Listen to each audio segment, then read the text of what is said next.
Cerita dibuka dengan seorang pemuda pendiam bernama Akira yang sedang duduk di kelasnya.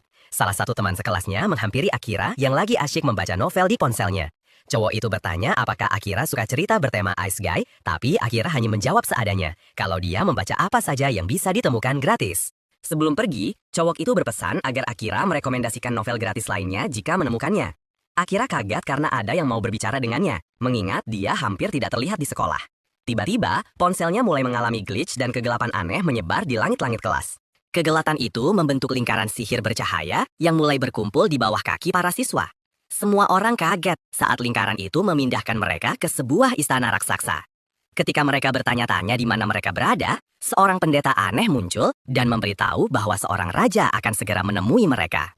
Setelah pendeta itu menyingkir, anak-anak melihat seorang raja dan putri berdiri di sana, membuat mereka bertanya-tanya siapa orang-orang ini. Sang raja melangkah maju dan menjelaskan bahwa dia telah memanggil para siswa dari planet lain ke dunianya yang bernama Morgan. Dia mengungkapkan bahwa mereka saat ini berada di Kekaisaran Alroth di benua manusia yang sedang diserang oleh iblis. Raja memberitahu anak-anak itu bahwa sebagai pejuang dari dunia lain, mereka bisa mengalahkan Raja Iblis, dan mereka pun bersemangat untuk memulai perjalanan isekai mereka. Namun, pendeta mengungkapkan bahwa hanya satu dari mereka yang bisa menjadi pahlawan legendaris dan meminta mereka untuk menguji kemampuan mereka. Seorang anak laki-laki meletakkan tangannya di atas bola sihir, tetapi ternyata dia bukanlah sang pahlawan. Pendeta itu memberitahunya bahwa meskipun tanpa status pahlawan, dia tetaplah seorang prajurit yang kuat. Kemudian, seorang gadis bernama Yuki mengetahui bahwa dia adalah seorang dispel magic, dan Aoyama mengetahui bahwa dia adalah seorang kesatria. Setelah Shiori mengetahui bahwa dia adalah seorang penyembuh, pendeta memberitahu semua orang bahwa mereka dapat melihat status mereka bahkan tanpa menyentuh bola sihir. Semua anak mulai memeriksa status mereka masing-masing, dan Nanase bertanya pada Akira tentang statusnya. Akira mengungkapkan bahwa dia adalah seorang asasin, tapi dia bingung dengan statusnya yang terlalu kuat. Kemudian, Tsukasa melangkah ke bola sihir dan memamerkan potensinya dengan kelas hero. Saat pendeta memuji Tsukasa karena statusnya yang luar biasa, semua siswa mulai bersorak untuk ketua kelas mereka yang tampan. Namun, Akira bertanya-tanya bagaimana Tsukasa bisa menjadi pahlawan dengan status sampah karena statusnya sendiri jauh lebih tinggi. Saat Nanase memintanya untuk menunjukkan kelasnya, Akira tetap diam, bertanya-tanya apakah dia bisa mempercayai raja yang mencurigakan itu tentang cerita iblis dan memutuskan untuk merahasiakan kelasnya yang super kuat. Akira menggunakan mantra konsil untuk menyembunyikan kehadirannya. Saat itu, Nanase mengira dia hilang dan pergi sementara Asahina menguji kelasnya. Setelah semua selesai dengan tes mereka, pendeta memberitahu semua orang bahwa dia akan menyiapkan peralatan khusus untuk mereka semua dan meminta mereka untuk beristirahat di kamar yang telah ditentukan. Akira pun merasa lega karena tidak terekspos. Akira mengikuti para siswa sambil tetap menyembunyikan dirinya dan dia melihat sebuah kamera di lorong. Dia sadar bahwa raja sedang memantau para siswa dan merasa senang telah memilih untuk tidak mempercayainya. Namun, dia tidak menyadari ada seorang kesatria yang mengawasinya dari belakang. Malamnya, Akira menemukan sebuah gudang kosong dan memutuskan untuk beristirahat di sana. Setelah beristirahat, dia memutuskan untuk mengintai di sekitar gedung untuk mencari informasi sambil mengamati pemandangan kota yang asing. Akira kaget menyadari bahwa dia benar-benar berada di dunia lain. Dia melompat-lompat di antara menara-menara gedung, terkejut dengan kemampuan supernya. Kemudian, dia mendengar beberapa suara di sebuah ruangan dan menyembunyikan dirinya untuk menguping. Akira mendengar sang putri memberitahu raja bahwa para siswa hanyalah anak-anak lugu dengan kelas-kelas istimewa. Dengan penuh percaya diri, raja menyuruhnya untuk memulai rencananya, dan sang putri pun meninggalkan ruangan. Berdiri di belakang raja, Akira bertanya-tanya apa yang sedang direncanakannya dan berpikir bahwa dia bisa dengan mudah mengakhiri hidupnya. Raja merasa terganggu oleh kehadirannya, tetapi ketika dia berbalik, dia tidak menemukan siapapun di sana dan kembali bekerja. Keesokan harinya, Akira mengambil makan siang sambil tetap menyembunyikan diri, bertanya-tanya apakah dia harus memberitahu para siswa tentang rencana raja. Dia sadar mereka toh tidak akan mempercayainya. Di meja terdekat, Tsukasa berdiri dan memberitahu para siswa bahwa raja telah berbaik hati memanggil mereka dengan kemampuan yang kuat. Tsukasa berpikir bahwa mereka semua harus bekerja sama dan membalas budi raja dengan mengalahkan para iblis. Saat semua siswa setuju untuk mendukung pahlawan mereka, Akira sadar bahwa mereka telah ditipu oleh cerita palsu raja.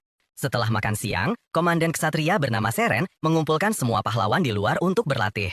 Saat Seren menyombongkan gelarnya sebagai pertahanan terakhir negara, rekannya, Giles, mengingatkannya untuk bersikap rendah hati. Kemudian, Seren memberitahu para siswa bahwa mereka akan menerima pelatihan khusus selama sebulan sebelum pergi ke sebuah labirin untuk melawan monster. Mengetahui mereka tidak punya pengalaman bertarung, Seren meyakinkan para siswa bahwa dia akan membantu mereka belajar dasar-dasarnya. Sementara para siswa bersemangat untuk latihan mereka, Akira tetap bersembunyi sambil bertanya-tanya apa yang coba dilakukan Seren. Saat Akira pergi untuk mengumpulkan lebih banyak informasi, Seren meninggalkan anak-anak bersama Giles dan meninggalkan lapangan. Akira berjalan menuju air mancur, tetapi Seren memanggilnya. Akira terkejut, bertanya-tanya apakah skill konsil miliknya punya batas waktu. Namun, Seren meyakinkannya bahwa mantra konsil itu berfungsi, tetapi tidak bisa menyembunyikan Akira darinya. Seren menjelaskan bahwa dia memiliki mata mistik yang memberinya penglihatan panas, yang memungkinkannya mendeteksi panas tubuh orang. Ingin melindungi dirinya, Akira meraih pisaunya, tetapi Seren mengatakan dia tidak akan membocorkan rahasianya kepada siapapun. Mengetahui Seren ada di pihak raja, Akira ragu apakah harus mempercayainya. Tetapi Kapten Kesatria itu mengatakan dia punya alasannya sendiri. Kemudian dia meminta Akira untuk merahasiakan pertemuan mereka dari raja, dan Akira akhirnya memutuskan untuk mempercayainya. Setelah mereka duduk untuk berbicara, Akira memberitahu Seren bahwa dia ingin membaca arsip raja. Untuk mempelajari lebih lanjut tentang dunia mereka, Seren bertanya apa level skill konsil miliknya, dan Akira mengungkapkan bahwa levelnya sudah maksimal. Namun, skill lainnya semua masih level 1, jadi dia tidak tahu cara melatihnya. Terkejut, Seren tersenyum dan menawarkan untuk mengajarinya, mengatakan bahwa arsip itu toh tidak punya banyak informasi yang berguna. Akira merasa senang bisa menjadi lebih kuat dan menjelajahi dunia baru ini, tetapi dia berpikir bahwa dia masih ingin kembali ke rumah untuk keluarganya. Seren setuju tetapi berpikir bahwa Akira harus menjadi lebih kuat untuk bertahan hidup sampai dia menemukan jalan pulang.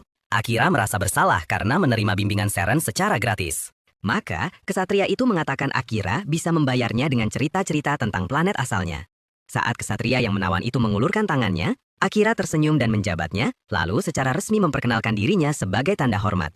Begitu mereka mulai berlatih bersama, Akira mengetahui bahwa selain manusia dan iblis, kaum elf dan manusia buas juga menghuni dunia mereka. Sementara Seren memberikan Akira latihan fisik yang intens, dia menjelaskan bahwa level kelas hanya bisa dinaikkan dengan mengalahkan monster, tetapi Akira bisa meningkatkan level skillnya dengan berlatih sendiri.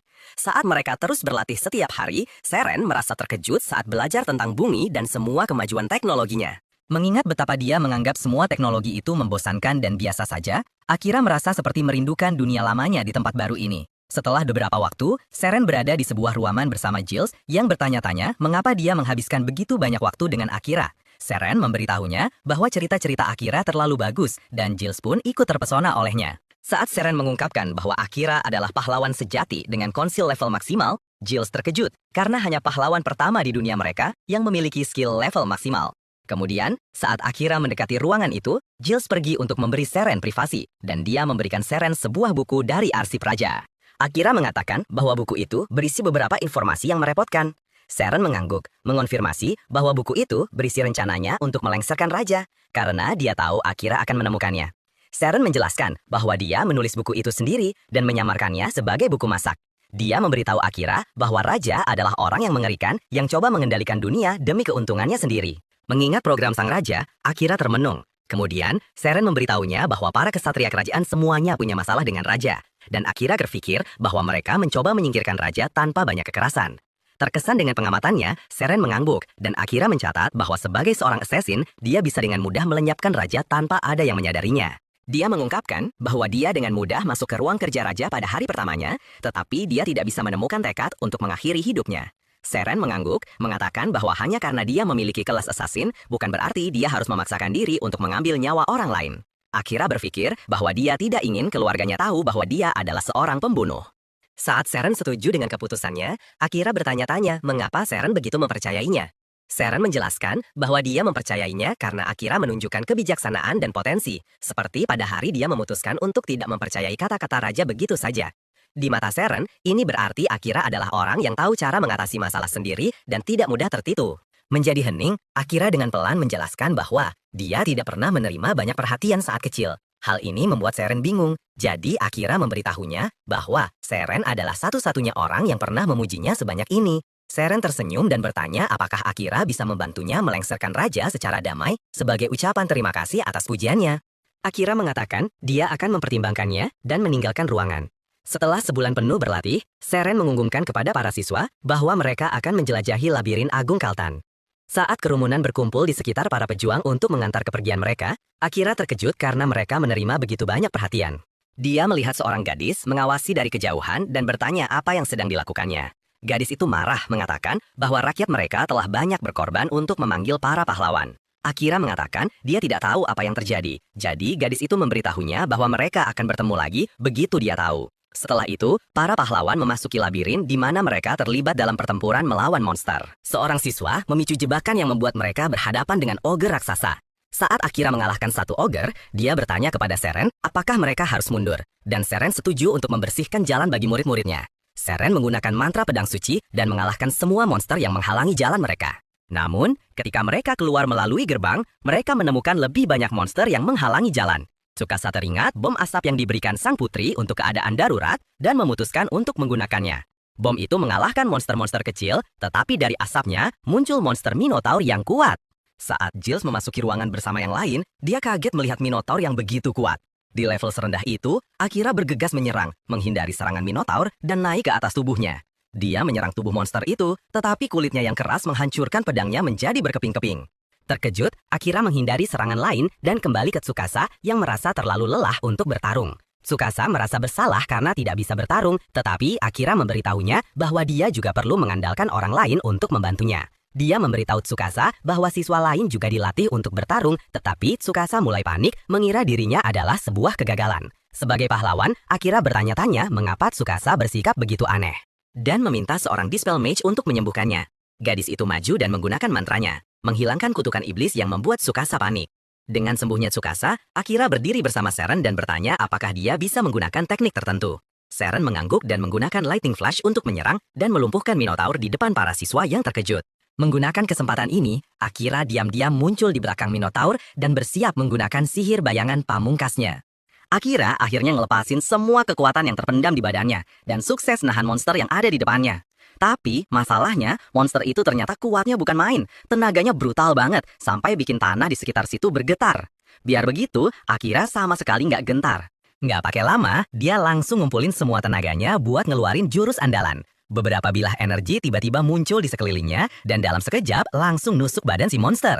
Habis itu, si pemuda mulai nyeret monster itu ke dalam tanah, bikin semua yang nonton melongo saking kagetnya lihat kekuatan sehebat itu. Tapi, kendalinya pelan-pelan mulai lepas dari tangan. Energinya jadi nggak karuan dan menyebar kemana-mana, bikin orang-orang mulai pada mundur karena takut kenapa-kenapa. Tiba-tiba, guru Akira nongol di tengah-tengah mereka. Suaranya terdengar tegas, nyuruh muridnya itu buat tetap tenang. Gurunya bilang semua bakal baik-baik aja. Dia cuma perlu tarik nafas dan kuasai kekuatannya sendiri. Tatapan si guru nunjukin rasa percaya diri, dan Akira pun nurut. Pelan-pelan dia berhasil ngendaliin kekuatannya lagi, dan medan energi di sekitarnya mulai meredup. Pas semua udah tenang, suasana jadi hening seketika. Semua orang masih bengong sama kekuatan yang baru aja ditunjukin sama si pemuda. Adegan selanjutnya pindah keluar, di mana mereka berdua udah ada di sana. Setelah pertarungan kelar, si guru nepuk pundak muridnya sambil ngucapin terima kasih yang tulus banget. Katanya, kalau bukan karena dia, nggak ada satu orang pun yang bakal selamat buat ceritain kejadian tadi. Akira cuma diam sejenak, ingat kalau dia masih hidup juga berkat gurunya, yang udah nolongin dia nguasain sihir pas dia hampir kehilangan kendali waktu latihan dulu. Si guru, yang penasaran, nyeletuk kalau dia belum pernah dengar ada kemampuan ekstra yang namanya sihir bayangan. Katanya itu kekuatan yang langka banget, super kuat tapi susah dikendaliin, dan juga nyedot energi yang luar biasa banyak. Si guru minta Akira jangan pakai jurus itu lagi, kecuali kalau benar-benar kepepet. Akira ngangguk dan janji nggak bakal makainya secara sembrono lagi. Nggak lama setelah itu, si guru ngasih hadiah. Ternyata itu sebuah katana yang berkilauan. Katanya, pedang itu namanya Yatogami, pedang yang sama yang ditempa sama pahlawan pertama dalam sejarah. Akira natap senjata itu dengan kaget dan nanya kenapa gurunya ngasih ke dia, bukan ke pahlawan yang asli. Si guru ngejelasin kalau pahlawan yang sekarang udah punya pedang suci, dan kalau dia bawa pedang itu juga, raja pasti bakal langsung sadar. Akira pengen tahu kenapa itu jadi masalah, dan si guru tanpa ragu ngejawab kalau dia udah nyolong pedang itu dari gudang senjata kerajaan. Walaupun kaget, si pemuda akhirnya mutusin buat nerima hadiah itu. Dia lalu nanya apa nama asli dari pedang tersebut. Gurunya ngejelasin kalau mereka nggak tahu, soalnya nggak ada yang bisa ngertiin bahasa kuno yang terukir di pedangnya. Tapi, Akira ternyata bisa baca tulisan itu dan sadar artinya, Dewa Pedang Malam. Ada juga kalimat lain yang bilang kalau pedang itu harus sampai ke tangan penerusnya dan nuntun dia di saat yang dibutuhkan. Akira jadi penasaran pengen ketemu orang yang dulu nempa pedang itu, dan si guru juga nunjukin minat yang sama. Gurunya pengen tahu lebih banyak soal si pahlawan, dan Akira cerita kalau sihir hitam yang nyiksa dia itu parah banget, sebuah kutukan yang gak mau hilang. Gurunya terdiam beberapa detik, mikir keras, karena dia sebenarnya udah punya dugaan kuat siapa dalang dibalik semua ini. Cerita kemudian pindah ke tempat lain di mana seorang cewek lagi ngomong di depan sebuah kristal. Dia manggil kristal itu Tsukasa Sato dan bilang kalau dia berharap Tsukasa jadi bonekanya, seorang pahlawan palsu. Tiba-tiba Akira muncul, nebas kristal itu jadi dua dalam sekali serang. Cewek itu noleh dengan kaget dan nanya siapa dia. Akira dengan dinginnya ngejawab kalau dia datang buat ngakhirin kutukan si pahlawan. Si cewek nuduh dia udah masuk ke kamar cewek tanpa izin dan bilang itu pelanggaran berat.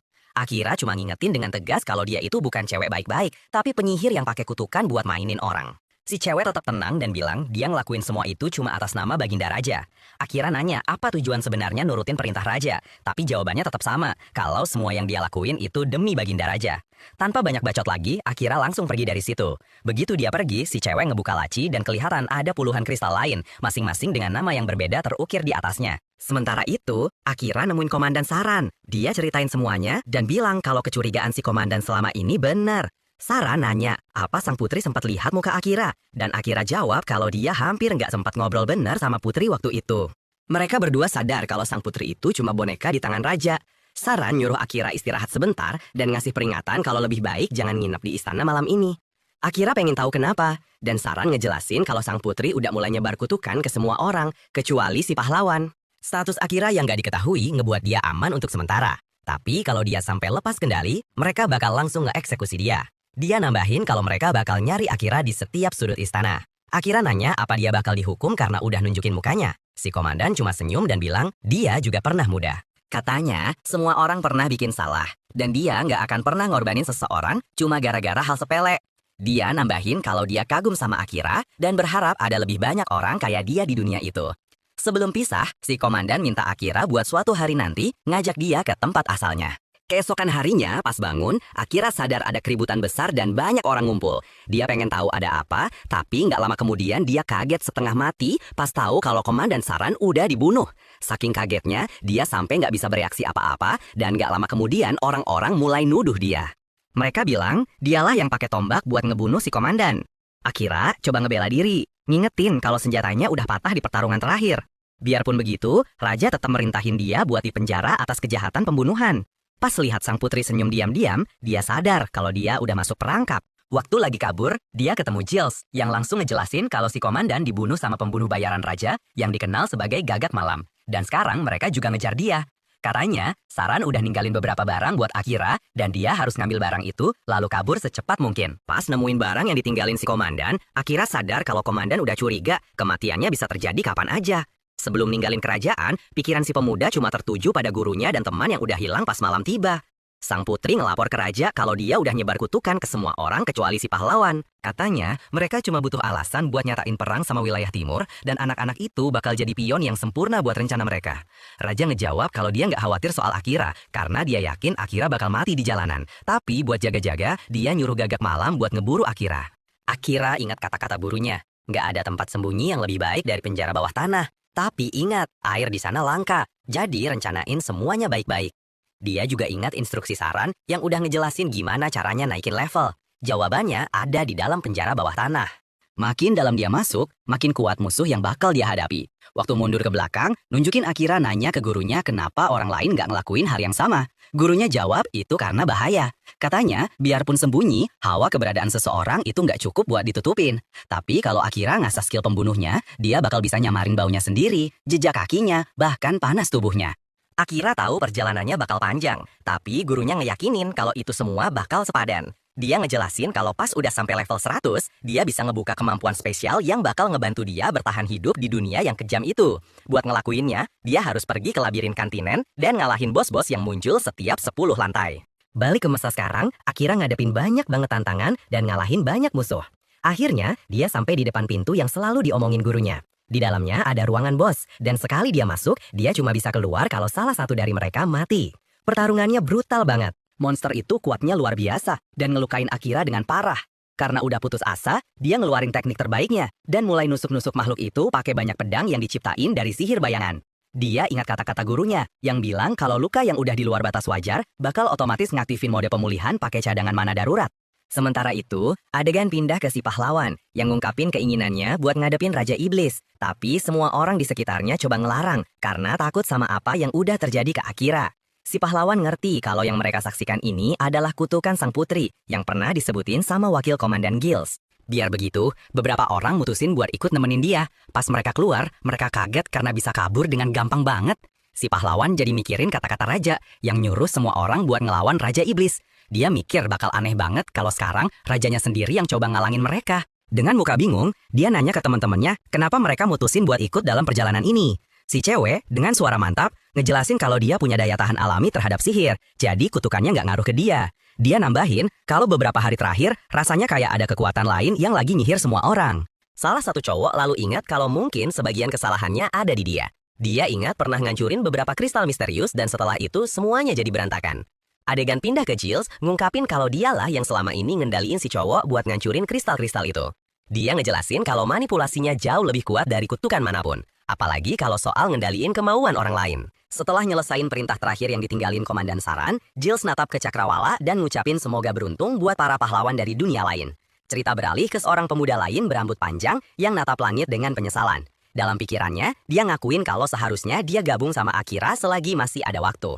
Kutukan atau bukan, pikirnya, aku gagal ngelindungin dia. Pada saat itu, cerita kembali ke masa lalu, nunjukin momen pertama kali Kyosuke dan Akira ketemu. Obrolan mereka singkat tapi tulus. Mereka ngenalin diri satu sama lain sambil jabat tangan dan sedikit senyum. Pas lagi kerja, Akira minta Kyosuke buat nggak ngasih tahu siapa-siapa soal jenis kerjaannya. Dia ngejelasin kalau dia pengen nyembunyiin itu, bahkan dari adiknya yang masih kelas 1.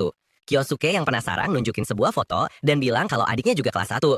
Mereka berdua kaget pas sadar kalau kedua cewek itu ternyata temenan, yang bikin mereka ketawa lepas, seolah-olah persahabatan mereka dimulai dari situ. Adegan kembali ke Akira, yang bangun di dalam sebuah gua yang lembab dan sunyi. Pas dia berdiri, dia sadar kalau statusnya bagus banget, dan kemampuannya udah meningkat pesat sejak pertarungan terakhir. Tapi, dia ngerasa aneh kenapa dia mimpiin Kyosuke tanpa alasan yang jelas. Sambil meriksa kemampuan baru yang dia dapetin, dia sadar kekuatannya jadi 2 kali lipat. Pas lagi jalan di penjara bawah tanah, dia ketemu makhluk kayak jelly, seekor slime. Setelah ngalahinnya, dia sadar ada sesuatu yang aneh di dalamnya. Di dalam tubuh transparan itu, ada seorang cewek elf yang pingsan. Pakai salah satu skill spesialnya, Akira ngakses ingatan si cewek, tapi langsung matiin jurusannya lagi saking kagetnya sama apa yang dia lihat.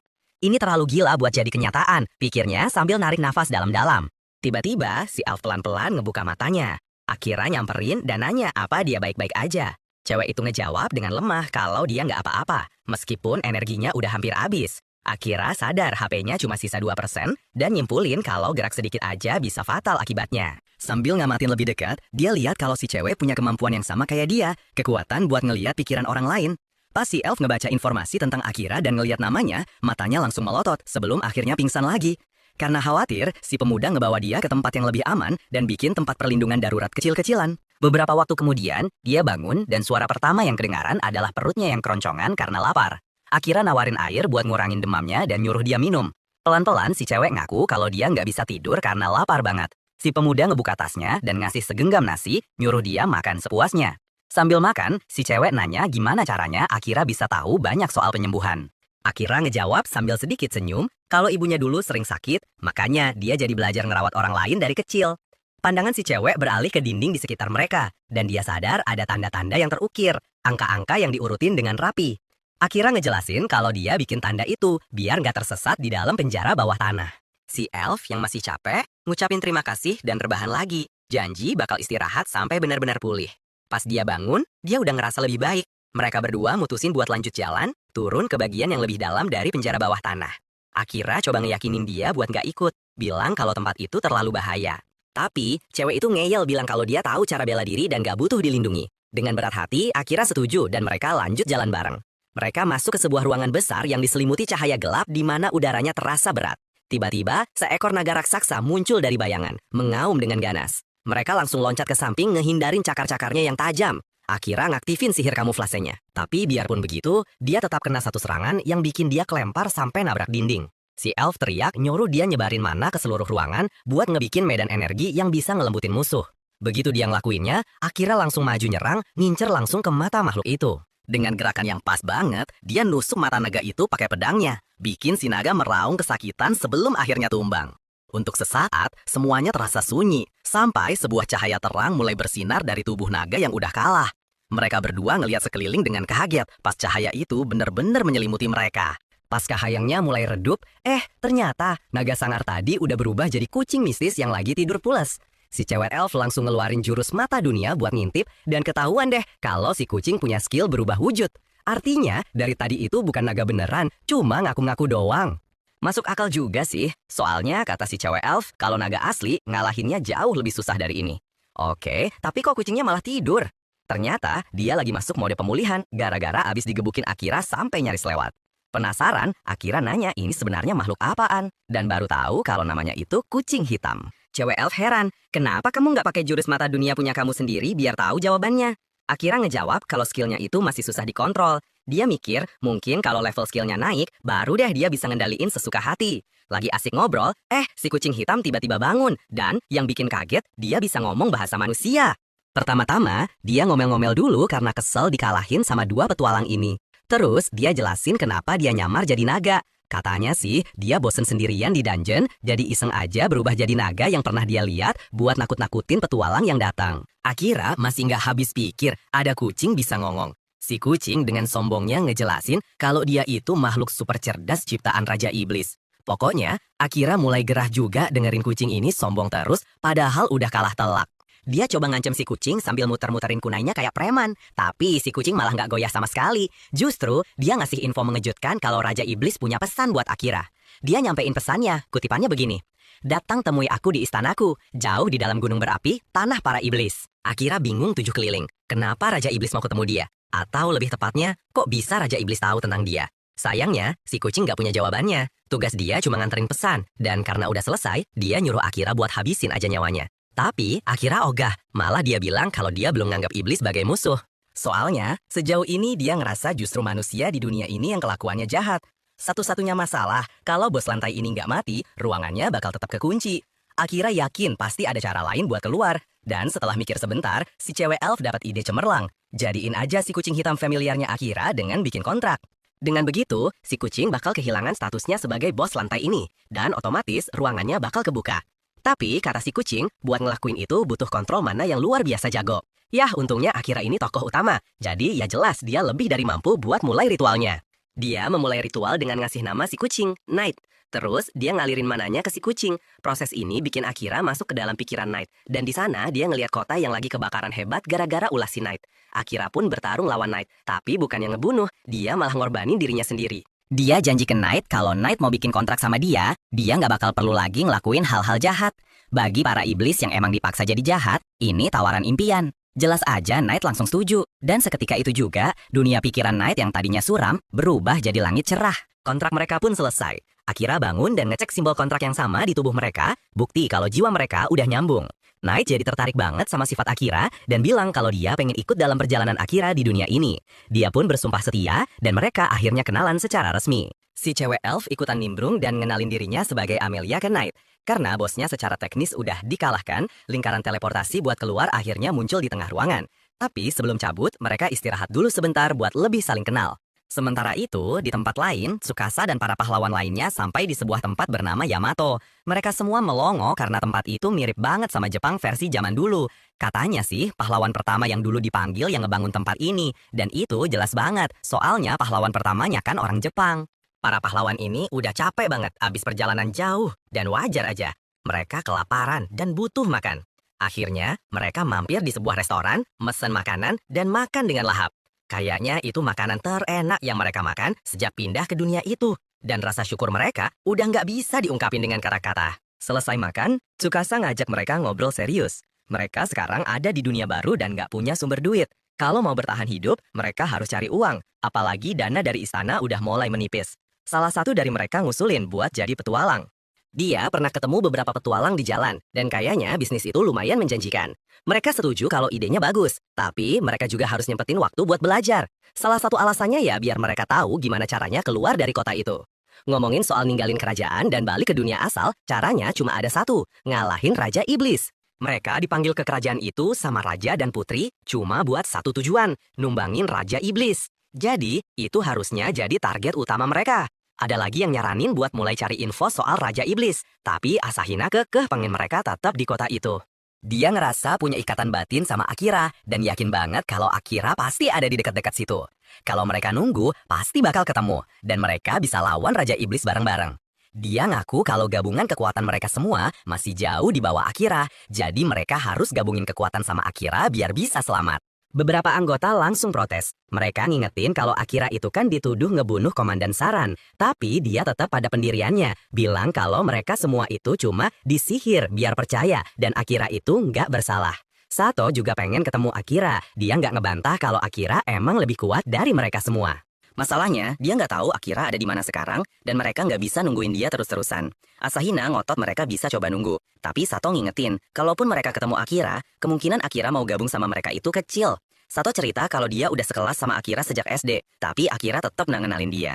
Begitulah Akira, orangnya emang nggak jago bergaul. Asahina akhirnya ngakuin kalau omongan Sato ada benarnya. Mereka pun sampai pada satu kesimpulan. Sato ngajak mereka buat tetap di kota itu selama masih ada monster yang bisa dilawan buat jadi lebih kuat. Jadi, nanti pas ketemu Akira, mereka udah jago. Dan Akira nggak bisa ngeremehin mereka terus mau gabung sama mereka.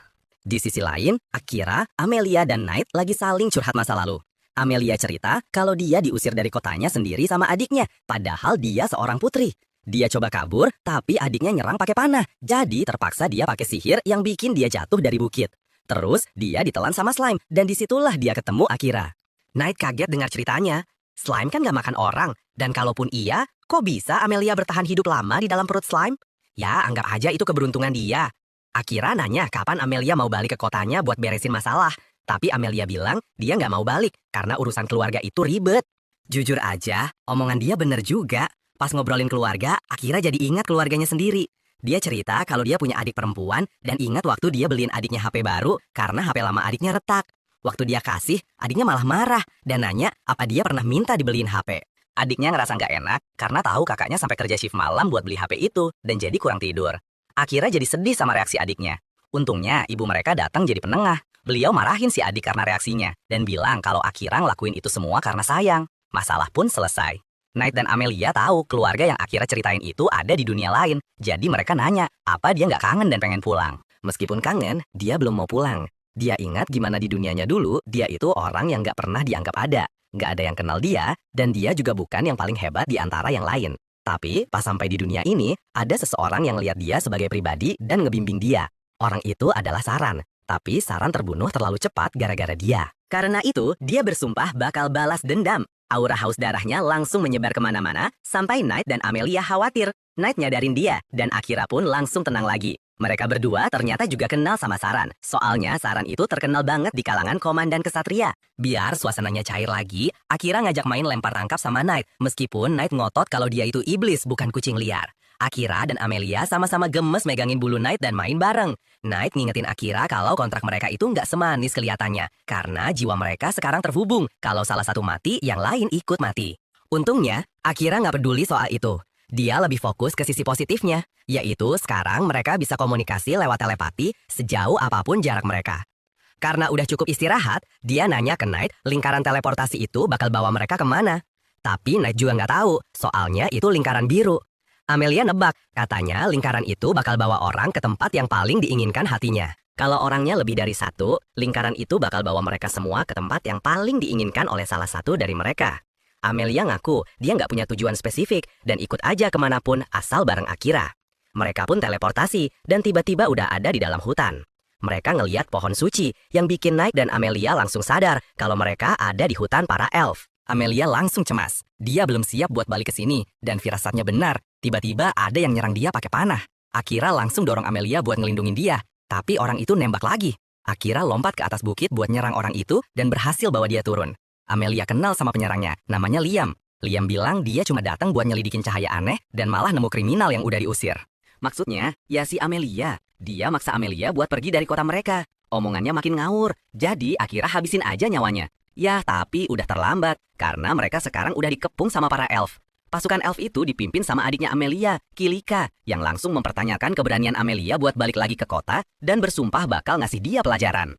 Ngelihat hubungan kakak beradik yang kayak gitu, Akira dan Knight sama-sama nyimpulin kalau perseteruan keluarga ini udah parah banget dan gak bisa diperbaiki. Mereka harus ngelindungin teman mereka. Apa ya yang bakal mereka lakuin?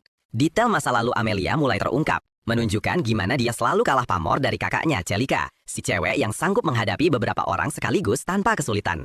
Meskipun Amelia mengagumi kakaknya, semua orang terus-terusan menyuruhnya untuk tidak bersedih. Dia tetaplah pemimpin bangsanya, tapi harus menanggung beban karena tahu dia tidak akan pernah sekuat Celika. Semuanya berubah ketika datang kabar bahwa tunangannya ingin membatalkan pertunangan mereka, yang membuat hatinya hancur berkeping-keping. Dengan suara gemetar, Amelia hanya bisa bilang kalau itu bukan keputusannya, dan pemuda itu harus bicara langsung dengan ayahnya.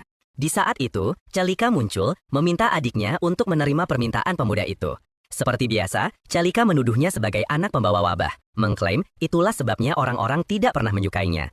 Sekembalinya ke rumah, Amelia diusir oleh kakaknya sendiri. Saat orang-orang mulai menjulukinya anak pembawa wabah dan mengatakan orang sepertinya tidak akan pernah bisa mewarisi tahta, Amelia tetap tanpa ekspresi. Dia bilang dia akan pergi dan tidak ada alasan untuk memulai konfrontasi. Tapi Celika bilang dia tidak akan pernah membiarkan seorang kriminal sepertinya pergi tanpa hukuman. Akira pun turun tangan, memintanya untuk tidak berbicara seperti itu pada Amelia. Celika menatapnya dengan sinis dan bertanya, memangnya dia pikir dia siapa berani membela seorang kriminal? Akira menjawab dengan dingin bahwa dia hanyalah seorang pembunuh bayaran yang kebetulan bertemu dengan Amelia. Ketika melihat salah satu anak buahnya terluka, Celika memutuskan Amelia pantas mendapatkan yang lebih buruk dari kematian dan mengklaim daftar kejahatannya terus bertambah. Akira bertanya, apa Celika benar-benar menyebut Amelia seorang kriminal dan apa yang dituduhkan padanya? Celika menjawab bahwa adiknya memberinya racun yang disamarkan sebagai ramuan penyembuh.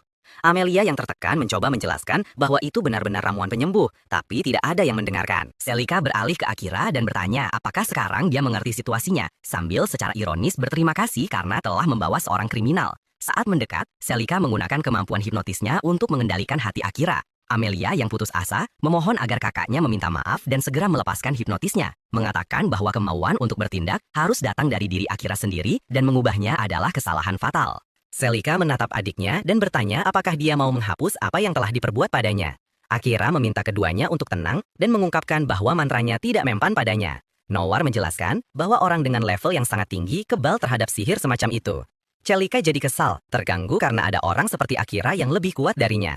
Akira di sisi lain tidak peduli. Dia hanya ingin Celika menarik kembali tuduhan palsunya terhadap Amelia karena dia tidak percaya Amelia bisa melakukan hal sekeji itu.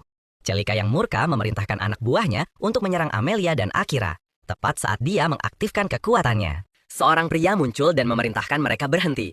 Ayah kedua gadis itu muncul, menuntut penjelasan. Celika kaget setengah mati, tidak menyangka ayahnya akan kembali begitu cepat dari inspeksi. Pria itu berkata, dia terpaksa kembali dan sekarang ingin tahu alasan dari semua keributan ini.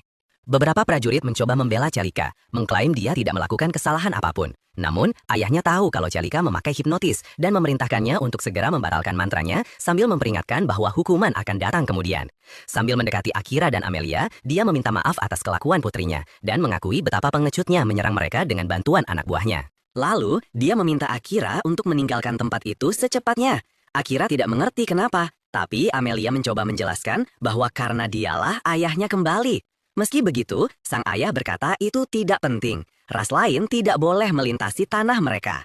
Amelia memutuskan untuk pergi bersama Akira, tapi ayahnya tidak mengizinkan. Dia berkata bahwa suatu hari nanti, Amelia akan mewarisi tahta dan memimpin kerajaan itu. Akira bilang Amelia berhak memilih apa yang ingin dia lakukan, tapi ayahnya menyuruhnya untuk tidak ikut campur. Tanpa perlu dijawab, Akira menyadari kemarahan sang raja yang semakin menjadi-jadi, yang memperingatkannya untuk membela diri jika perlu. Tak lama kemudian, salah satu pria yang terluka sadar mengenali Akira sebagai orang yang menyerangnya dan mengajukan duel. Celika setuju untuk bertarung mewakilinya. Menurut tradisi para elf, duel harus berlangsung di bawah pohon suci dan pemenangnya akan memegang keputusan akhir. Amelia meminta maaf karena telah melibatkannya dalam hal ini, tapi Akira bilang tidak apa-apa dan bertanya apa maksud dari anak pembawa wabah. Gadis itu menjelaskan bahwa dalam legenda elf, jika salah satu dari anak kembar tidak mirip dengan orang tuanya, mereka dianggap anak terkutuk yang akan membawa bencana ke negeri itu. Noir ingat kalau kepercayaan ini sudah lama dilupakan, tapi Amelia meratapi karena tidak memiliki rambut atau mata yang sama dengan orang tuanya. Noir bilang jangan sedih, mengingatkannya bahwa kakaknya melakukan semua itu hanya untuk memprovokasinya. Akira selalu menganggap mata dan rambut Amelia itu indah, dan Amelia memintanya untuk berhati-hati, karena dia tahu betul kekuatan kakaknya. Bahkan dalam kesedihan, dia masih merasa bangga pada Celika. Ayah mereka hanya berharap dia memenuhi perannya sebagai bagian dari keluarga kerajaan. Sementara Celika berjanji untuk menyelesaikannya dengan cepat. Akira bertanya apakah dia boleh bertarung habis-habisan dan melenyapkan gadis itu. Tapi Amelia menyemangatinya untuk melakukan yang terbaik, bertekad untuk memenangkan duel dan mendapatkan kembali kepercayaan ayahnya. Saat Celika menyerbu, Akira menghindar dengan mudah dan muncul di belakangnya tanpa mengalahkannya, murni karena pilihan.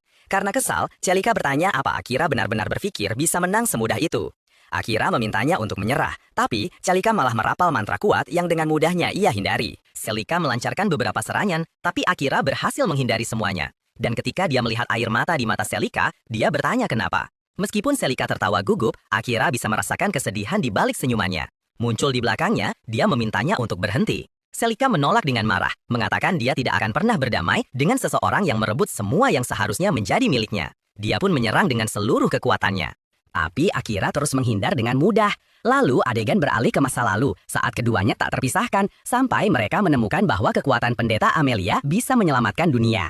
Sejak hari itu, Celica merasa ditinggalkan oleh semua orang dan mulai memberontak. Salah satu elf muncul dengan bunga pemurni dan menggunakannya untuk menghilangkan efek sihir, membuat semua orang kembali normal. Celica sadar sihirnya telah hilang dan merasa pada akhirnya dia akan kalah. Sekali lagi, dengan menggunakan seluruh kekuatannya, dia melepaskan serangan yang dahsyat. Akira mengerti jika dia menghindar, banyak orang akan mati. Jadi, dia memanggil kekuatan bayangan untuk menahan serangan itu. Melihat bahwa Celica bisa mati, Akira menyerap kembali energi itu dan melucuti senjatanya, menjatuhkannya ke tanah. Saat orang-orang mendekat, Celica bertanya apakah mereka datang untuk menertawakannya. Akira menjawab bahwa tidak ada yang membencinya. Dengan putus asa, Celica menuntut eksekusi, tapi ayahnya menolak dan berkata jika ada hukuman, dialah yang akan menanggungnya. Dia menyatakan bahwa Amelia tidak pernah mengambil apapun dari kakaknya. Justru dialah sebagai ayah mereka yang melakukannya. Akhirnya, dia memutuskan untuk menghilangkan mantra penghapus ingatan dan mengungkapkan masa lalu. Celica selalu berlatih keras, tapi suatu hari saat pergi ke dungeon, seorang wanita menawarinya sesuatu yang akan meningkatkan kekuatannya, dan dia menerimanya. Ketika sampai di lantai 3, gerombolan monster mulai mengejarnya. Karena tidak mampu mengalahkan mereka, dia terpaksa melarikan diri, dan pada saat itulah rekan-rekannya tiba. Hari itu menandai kematian Liam. Rasa bersalah hampir menghancurkan pikiran Celica. Karena itu, dia merapal mantra pelupa pada dirinya sendiri. Untungnya, Amelia beralih ke sihir penciptaan untuk memperbaiki situasi. Pada hari itu juga, dia melahirkan 2 kemampuan sihir baru, gravitasi dan kebangkitan. Seiring waktu, dia mulai mengerti bahwa Celica pasti merasa semua orang telah meninggalkannya. Tapi sebenarnya tidak begitu. Bukan hanya karena kemunculan sang pendeta, tapi karena hanya Celica lah yang tidak tahu seluruh kebenarannya. Suasana menjadi tegang, takut Celica akan mengungkap semuanya. Jika saja Celica menunjukkan dirinya layak sebagai bangsawan selama duel itu, dia bisa menjaga harga dirinya tanpa harus menggunakan hipnotis. Akira berpikir bahwa dengan kekuatan kepercayaan itu, dia mungkin bisa mengungkapkan kebenaran padanya. Akira bertanya, apakah mantra itu benar-benar digunakan, dan sang ayah mengonfirmasinya. Namun, dia akhirnya harus menjelaskannya dengan cara yang tak terduga. Dia mengaku bahwa dia selalu ingin memisahkan kedua saudara itu, yang hanya membuat kebencian Celica semakin menjadi-jadi. Itulah sebabnya dia membantu mengasingkan Amelia. Celica menyadari kemampuannya sia-sia. Lalu ayahnya menjelaskan bahwa ketika Liam dibangkitkan, sehelai daun dari pohon suci masuk ke dalam dirinya, membuatnya kebal terhadap hipnotis. Selama ini, dia telah mengawasi usaha Celica, dan karena itulah dia bisa menghentikannya, merasakan beban penyesalan. Celica meminta maaf dan memeluk adiknya dengan lembut. Amelia memberitahunya bahwa dia selalu luar biasa dan lebih baik dalam segala hal, memintanya untuk tidak lagi menyalahkan diri sendiri atas tragedi itu. Tiba-tiba, beberapa orang muncul untuk membantu Celica. Lia memberitahu Akira bahwa semua orang mengaguminya, bahkan tanpa sihir sekalipun. Akira mengerti bahwa pemuda itu memanfaatkan momen tersebut untuk mengungkapkan cinta yang dia rasakan untuk Celica. Ketika malam tiba, ayah mereka mengadakan perayaan untuk menghormati Akira dan Amelia. Karena penasaran, sang ayah ingin tahu kemana Akira akan membawa putrinya. Akira menjawab bahwa dia berniat menuju ke benua ras manusia buas. Familiarnya berkomentar bahwa itu adalah tempat yang sempurna untuk menempa dan meningkatkan senjata baru. Kemudian, keduanya pergi ke tempat terpencil di mana Amelia memutuskan bahwa dia akan mengikuti Akira, jalan manapun yang dia pilih. Akira setuju, menyadari tidak banyak lagi yang perlu dibicarakan. Cerita kemudian beralih ke kelompok pahlawan yang, setelah mengalahkan monster terkuat di wilayah itu, menyadari tidak ada lagi cara untuk terus berkembang. Jadi mereka memutuskan untuk berangkat mencari petualangan baru, yakin bahwa mereka akan segera bertemu Akira lagi. Tujuan mereka selanjutnya sekarang adalah kerajaan ras manusia buas. Balik lagi ke hutan elf. Kirika ngucapin semoga sukses buat kakaknya sebelum pergi. Akira pamitan sama Liam, yang nitip pesan supaya dia jagain Amelia baik-baik. Dia ngangguk, tapi juga ingetin Liam buat fokus sama cewek di sebelahnya. Raja Elf nimbrung, bilang kalau Liam kan udah jelas nunjukin perasaannya ke Kirika. Jadi sekarang terserah Kirika, mau nikah sama dia atau enggak. Waktu mereka berdua lagi tatap-tatapan, Raja Elf nawarin diri buat ngawal Akira dan Amelia sampai ke pelabuhan. Akira bingung, kenapa juga mereka butuh pengawalan seketat itu? Jadi Raja pun jelasin, kalau akhir-akhir ini banyak bandit yang nyulik para pelancong dalam perjalanan ke laut. Sang Raja juga ngaku kalau dia pulang lebih awal ke negerinya, ya buat ngurusin para bandit ini. Meskipun Amelia ngerasa bakal aman-aman aja dengan perlindungan Akira, sang raja tetap khawatir padanya. Mengira raja bakal ikut pergi bareng mereka, Kirika jadi memutuskan buat ikut juga, dan para elf lainnya pun ngikutin dia. Tentu saja, Akira nolak mentah-mentah rombongan sebesar itu buat nemenin mereka. Saat Akira dan Amelia berangkat dengan kereta kuda, dia kepikiran kenapa Knight dari tadi diam banget. Knight ngejelasin kalau nggak ada yang suka sama iblis, jadi dia cuma nggak mau cari gara-gara. Akira kaget ngelihat Knight bisa sepengertian itu sama mereka, dan nanya apa Raja Iblis bakal marah sama tindakannya. Knight mengangguk dan ngejelasin kalau Raja Iblis terhubung dengannya dan bisa melihat semua yang terjadi di sekitarnya lewat hubungan itu. Tapi Raja Iblis tetap ngebiarin Knight bertindak sesukanya supaya dia bisa ngebantu Akira sebanyak yang dia mau. Akira bilang, Knight boleh kok bantu Raja Iblis kalau nanti mereka akhirnya bertarung, tapi Knight tetap diam. Terus Knight ngejelasin kalau Raja Iblis itu tertarik sama Akira, jadi dia nggak perlu bertindak macam-macam melawannya. Amelia mikir, jangan-jangan Raja Iblis mau punya hubungan baik sama Akira, dan Knight setuju. Dia nunjukin kalau Raja Iblis ngeliat sihir bayangan unik milik Akira pas pertarungannya dengan Kirika. Ternyata, sihir bayangan itu langka banget di dunia mereka, dan kebanyakan orang nggak bisa pakainya sebebas Akira. Akira bilang dia cuma memadatkan bayangan jadi zirah buat melindunginya supaya nggak sampai menelan Kirika. Tapi menurut Knight, itu tetap pencapaian yang luar biasa. Dia pun ngusulin buat menamai teknik itu Shadowclad. Tepat saat itu, Akira ngerasain ada sesuatu di dekat mereka. Setelah kereta kudanya berhenti, dia turun buat ngecek keadaan sekitar. Pengendara kereta kuda dari bangsa elf pakai teropong buat ngeliat beberapa bandit lagi deketin mereka. Tapi para bandit itu udah siap, dan mereka nyandra seorang gadis elf kecil. Akira sadar kalau mereka pasti juga udah mendeteksi keberadaannya dari jauh. Soalnya para bandit itu ngasih mereka tali buat ngikat diri sendiri. Salah satu dari mereka langsung sadar kalau Amelia itu seorang putri elf, dan pemimpin mereka jadi girang banget. Bilang kalau Tuan Graham mereka pasti bakal suka sama target kali ini. Tiba-tiba, Akira menghilang ke dalam bayangan dan langsung ngalahin semua bandit itu. Sebelum mereka sempat bereaksi, dia pakai tali mereka sendiri buat ngikat para penjahat itu, dan Amelia pun bebasin elf yang ditawan setelah para bandit terikat. Akira penasaran siapa itu Tuan Graham. Jadi kusir elf itu ngejelasin kalau dia itu seorang bangsawan dari negara terbesar di benua ras binatang yang namanya Yuruk. Akira mengangguk sebelum nyuruh si elf buat bawa pulang gadis kecil itu.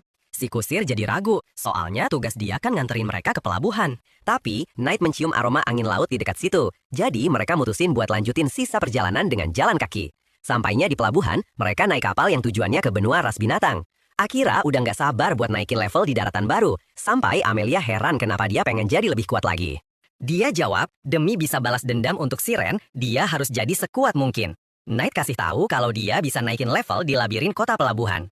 Tapi perjalanan mereka masih butuh beberapa hari lagi. Sementara Knight rebahan buat santai, Amelia kelihatan senang banget karena ini pertama kalinya dia naik kapal. Dia seneng banget bisa ngabisin beberapa hari santai bareng Akira, tapi malah nemuin Akira lagi baca buku kayak kakek-kakek yang ngebosenin.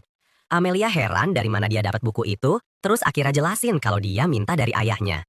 Ini bikin Amelia frustrasi, mikir kalau Akira itu bodoh banget karena nggak peduli sama dia. Beberapa hari kemudian, mereka akhirnya sampai di kota pelabuhan Yuruk di benua ras binatang.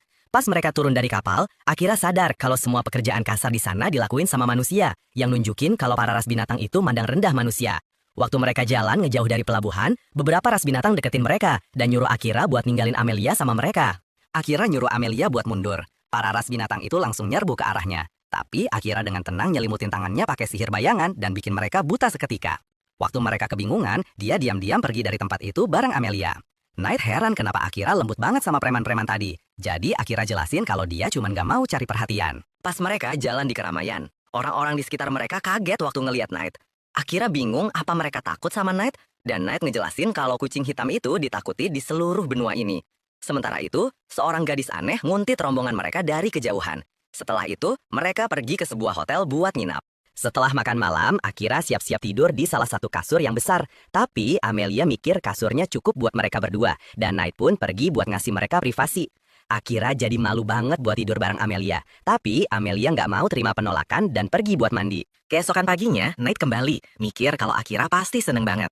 Begitu Akira bangun, dia bingung dan kaget waktu sadar Amelia tidur di sebelahnya. Knight nyuruh mereka buat siap-siap, bilang kalau mereka bakal kedatangan tamu sebentar lagi.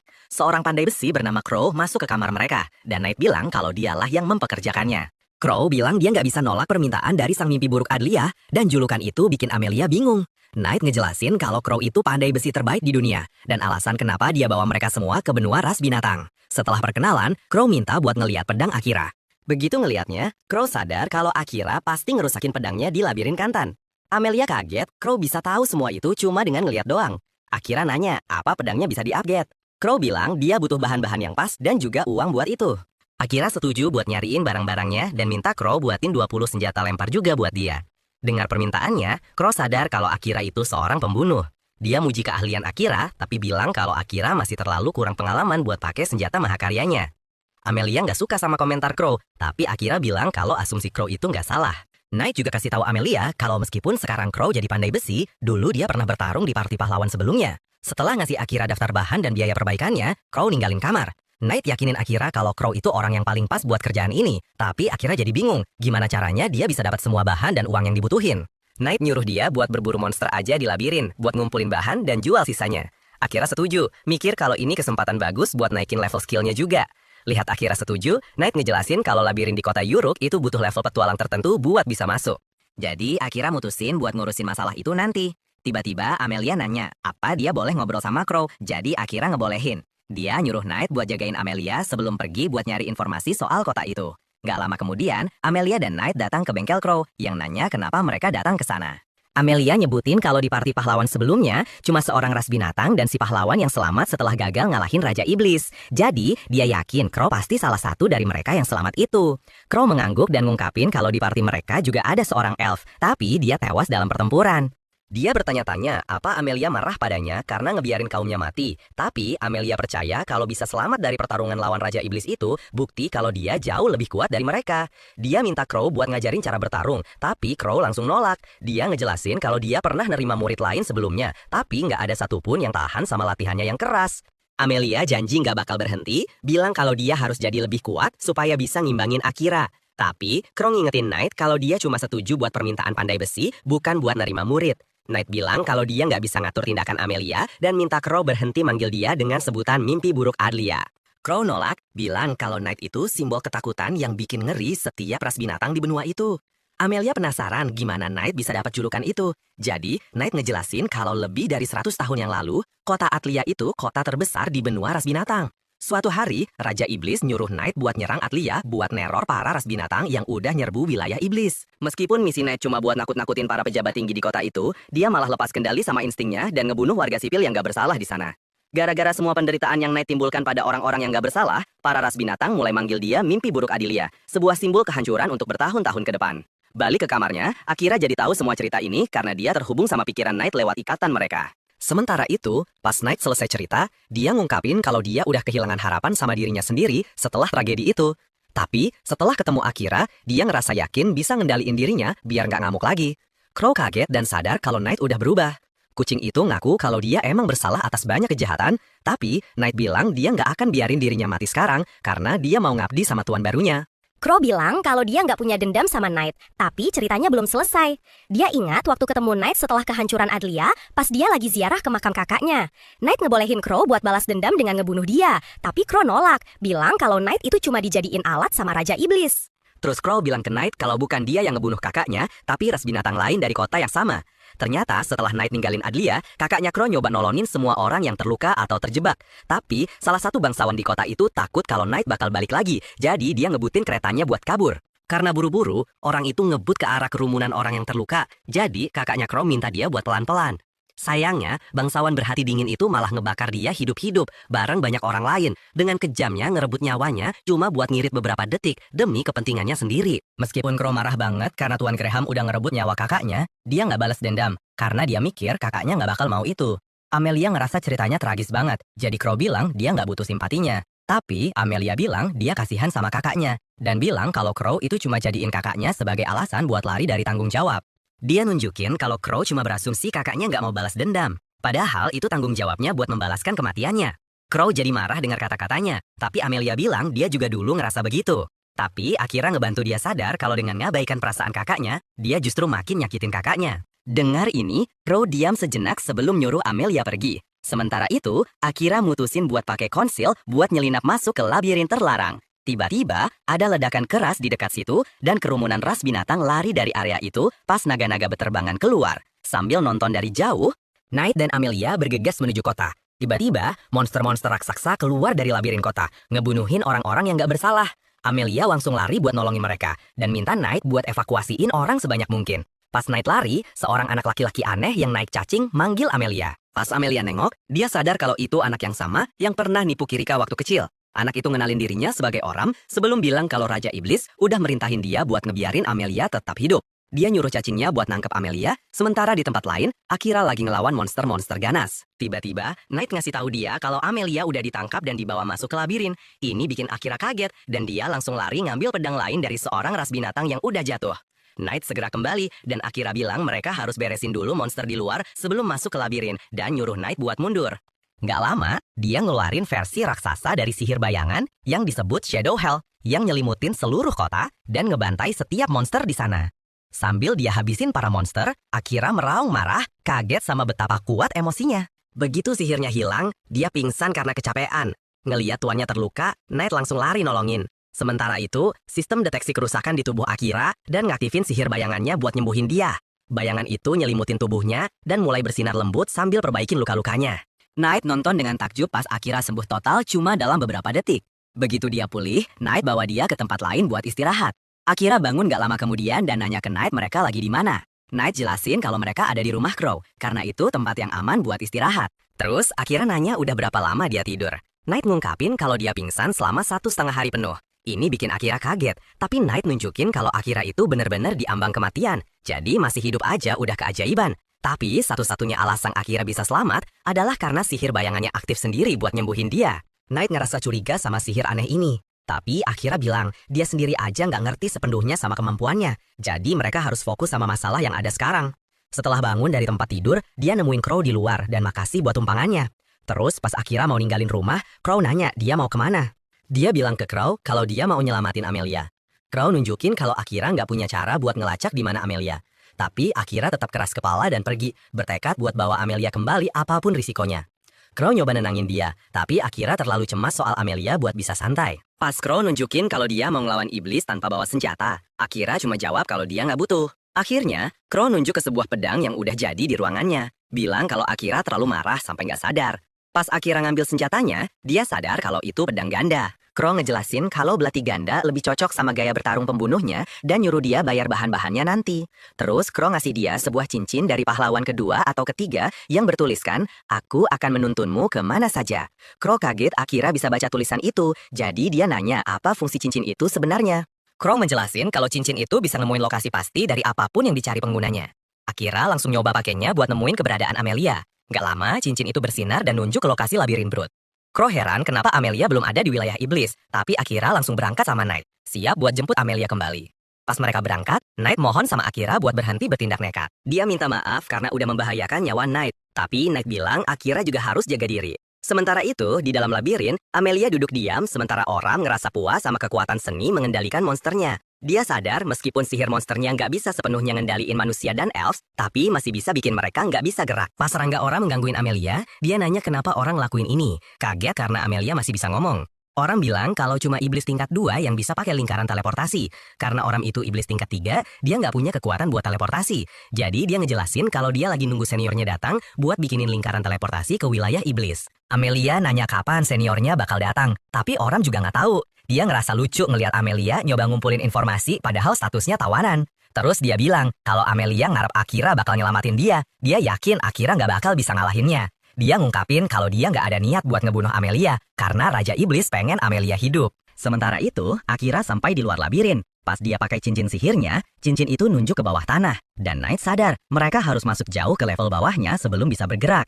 Seorang gadis aneh ngamperin mereka dan bilang kalau dia punya pesan buat Akira. Akira ngenalin dia sebagai gadis yang dia temui di akademi. Dia minta Akira buat bawa dia ke tempat Amelia. Dengar ini, Akira langsung nyengkram kerah baju gadis itu dan nanya gimana dia bisa tahu lokasi Amelia. Dengan ancaman kematian di depan mata, gadis itu ngejelasin kalau dia pakai skill pelacak aromanya buat ngelacak bau Amelia sampai ke labirin. Karena dia tahu Akira jalan bareng Amelia, dia nebak kalau Akira pasti bakal balik lagi ke labirin. Knight bilang kalau ras binatang itu emang biasa punya skill pelacak aroma, jadi gadis itu kayaknya nggak bohong. Terus Akira nanya kenapa dia ngikutin mereka, dan dia ngenalin dirinya sebagai Lia, putri pertama Yuruk. Ternyata Lia udah dapat kabar soal rencana Raja Iblis buat nangkap Amelia, jadi dia mau kasih tahu Akira duluan. Akira heran kenapa Lia nggak bilang dari awal. Lia ngejelasin kalau Akira nggak bakal percaya tanpa bukti. Makanya dia cuma bisa ngikutin sambil ngumpulin bukti. Tapi pasukan Raja Iblis keburu nyerang sebelum dia sempat ngasih pesan. Buat ngecek apa Lia bisa dipercaya, Akira pakai World's Eye padanya. Setelah ngeliat ingatannya, Akira akhirnya percaya sama Lia dan nanya soal skill perisai roh miliknya. Lia kaget Akira bisa tahu kemampuan tersembunyinya dan ngejelasin kalau dia bisa pakai itu buat ngelindungin objek yang bergerak. Akira penasaran apa itu bisa ngelindungin orang yang bergerak dan Lia mengangguk. Lia bilang mereka harus nyelamatin Amelia secepat mungkin karena Raja Iblis ngejar sihir kebangkitannya. Sebagai jawaban, Akira naik ke punggung Knight dan nyuruh Lia ikut bareng dia. Balik ke labirin, Amelia bingung kenapa Raja Iblis pengen sihir kebangkitannya, padahal Iblis kan umurnya udah panjang banget. Orang ngaku kalau dia nggak tahu motif tuannya, soalnya sihir kebangkitan itu cuma bisa nolongin orang yang baru aja meninggal. Dia juga mikir kalau itu mantra yang lumayan merepotkan, karena butuh waktu jeda beberapa hari sebelum si pengguna bisa pakainya lagi. Amelia kaget dengar pengetahuannya, tapi orang bilang kalau Amelia nggak bakal bisa pakai sihir ini ke Akira begitu dia bunuh Akira. Karena Amelia sendiri udah kena luka fatal dan pakai sihir itu buat ngelindungin nyawanya. Terus dia mulai ngecek Amelia, bilang dia udah nggak sabar ngelihat Amelia nangis setelah dia bunuh Akira. Sementara Amelia cuma natap dia tajam dalam diam. Di tempat lain, Akira nanya ke Lia kenapa dia ada di kerajaan Redis waktu itu. Lia ngungkapin kalau keluarganya pernah ditangkap sama slime hitam beberapa waktu lalu, jadi dia nyariin mereka keliling dunia.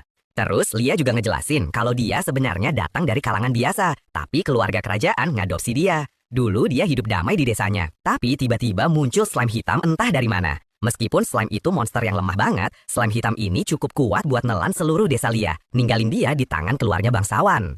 Karena Lia mikir, slime itu monster eksperimen dengan kekuatan yang ditingkatkan. Akira jadi penasaran, apa itu slime hitam yang sama yang nyerap Amelia? Terus Lia ngungkapin, kalau keluarga kerajaan ngadopsi dia karena skill pertahanannya. Jadi, sebagai seorang putri, dia pakai posisi barunya buat nyelidikin insiden slime itu. Hasil penyelidikannya ngungkapin kalau slime itu ada hubungannya sama kerajaan manusia, makanya dia pergi ke sana buat nyari. Ternyata semua ras binatang dan elf yang ditangkap slime itu dijadiin korban sama manusia buat nguatin ritual pemanggilan pahlawan mereka. Lia bilang ke Akira kalau dia cuma mau ngelihat pahlawan yang keluarganya dikorbanin demi dia dengan mata kepalanya sendiri. Makanya dia nyusup ke kerajaan Redis. Tahu kalau dia juga dipanggil lewat pengorbanan orang lain, Akira mikir Lia pasti benci sama dia. Tapi Lia nggak nyalahin Akira karena itu salah rajanya yang manggil dia dari dunia lain. Akira mengangguk dan ngejelasin kalau dia juga benci sama raja, tapi karena alasannya sendiri. Pas dia bilang ada yang aneh sama penjelasan raja soal invasi iblis, Knight bilang kalau itu bohong besar. Menurut Knight, para iblis nggak pernah nyerang siapapun selama beberapa abad terakhir, tapi ras lain terus-terusan bikin mereka kelihatan jahat.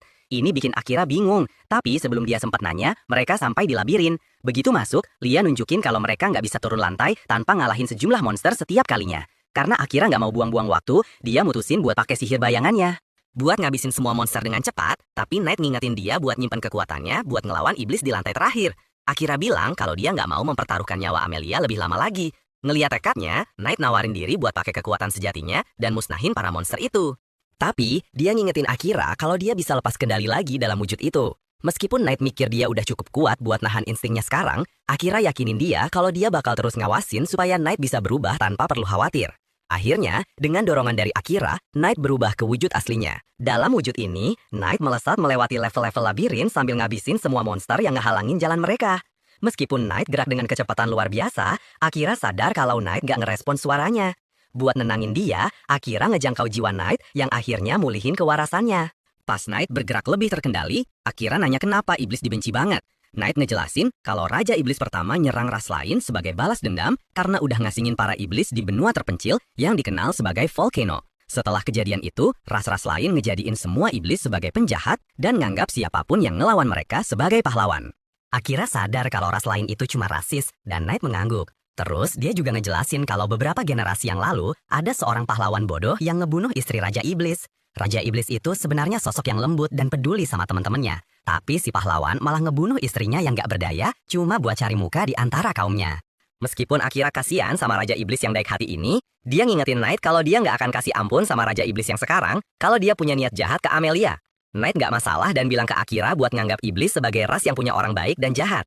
Akira setuju buat ngingat ini, dan gak lama kemudian, mereka sampai di lantai terakhir dungeon. Pas Akira akhirnya sampai, Amelia tersenyum dan dia langsung nyuruh Lia buat masang perisai di sekelilingnya. Orang kaget Akira bisa datang secepat itu dan siap-siap buat bertarung. Sementara itu, Knight kembali ke wujud kucingnya dan bilang ke Akira kalau mananya udah habis. Akira makasih atas semua bantuannya dan bilang ke Amelia kalau dia nggak akan nyerahin Amelia ke siapapun. Orang ngejek Akira karena omong besarnya. Akira bilang ke anak iblis sombong itu kalau dia bakal bikin orang bayar, tapi orang mikir dia bakal bunuh Akira dalam sekejap. Knight ngingetin Oram kalau Raja Iblis cuma nyuruh dia buat bawa Akira dan Amelia hidup-hidup ke istananya. Tapi Oram ngungkapin kalau Raja Iblis udah berubah pikiran. Dan sekarang cuma pengen Amelia hidup. Knight jadi nggak percaya dengar ini. Tapi tiba-tiba Akira ngelancarin serangan diam-diam ke Oram. Dia berhasil nangkis serangan itu sebelum ngejek kemampuan pembunuh Akira. Terus Oram nusuk Akira pakai tombak. Tapi Akira tetap nyoba balas. Pas Oram dengan gampangnya nangkis semua serangan Akira, dia bilang kalau manusia biasanya nggak bertahan selama ini melawannya. Dia ngelukain lengan Akira dengan sabetan lain, dan Lia bingung kenapa serangannya bisa ngelukain Akira, padahal dia udah masang perisai ke Akira. Knight bilang ke Lia kalau justru karena perisai itulah Akira masih hidup. Kalau enggak, satu goresan dari serangan Oram udah cukup buat hancurin tubuhnya. Akhirnya, Oram mundur dan nyatain kalau dia bakal habisin Akira. Akira mengangguk, bilang dia juga mau ngakhirin semuanya.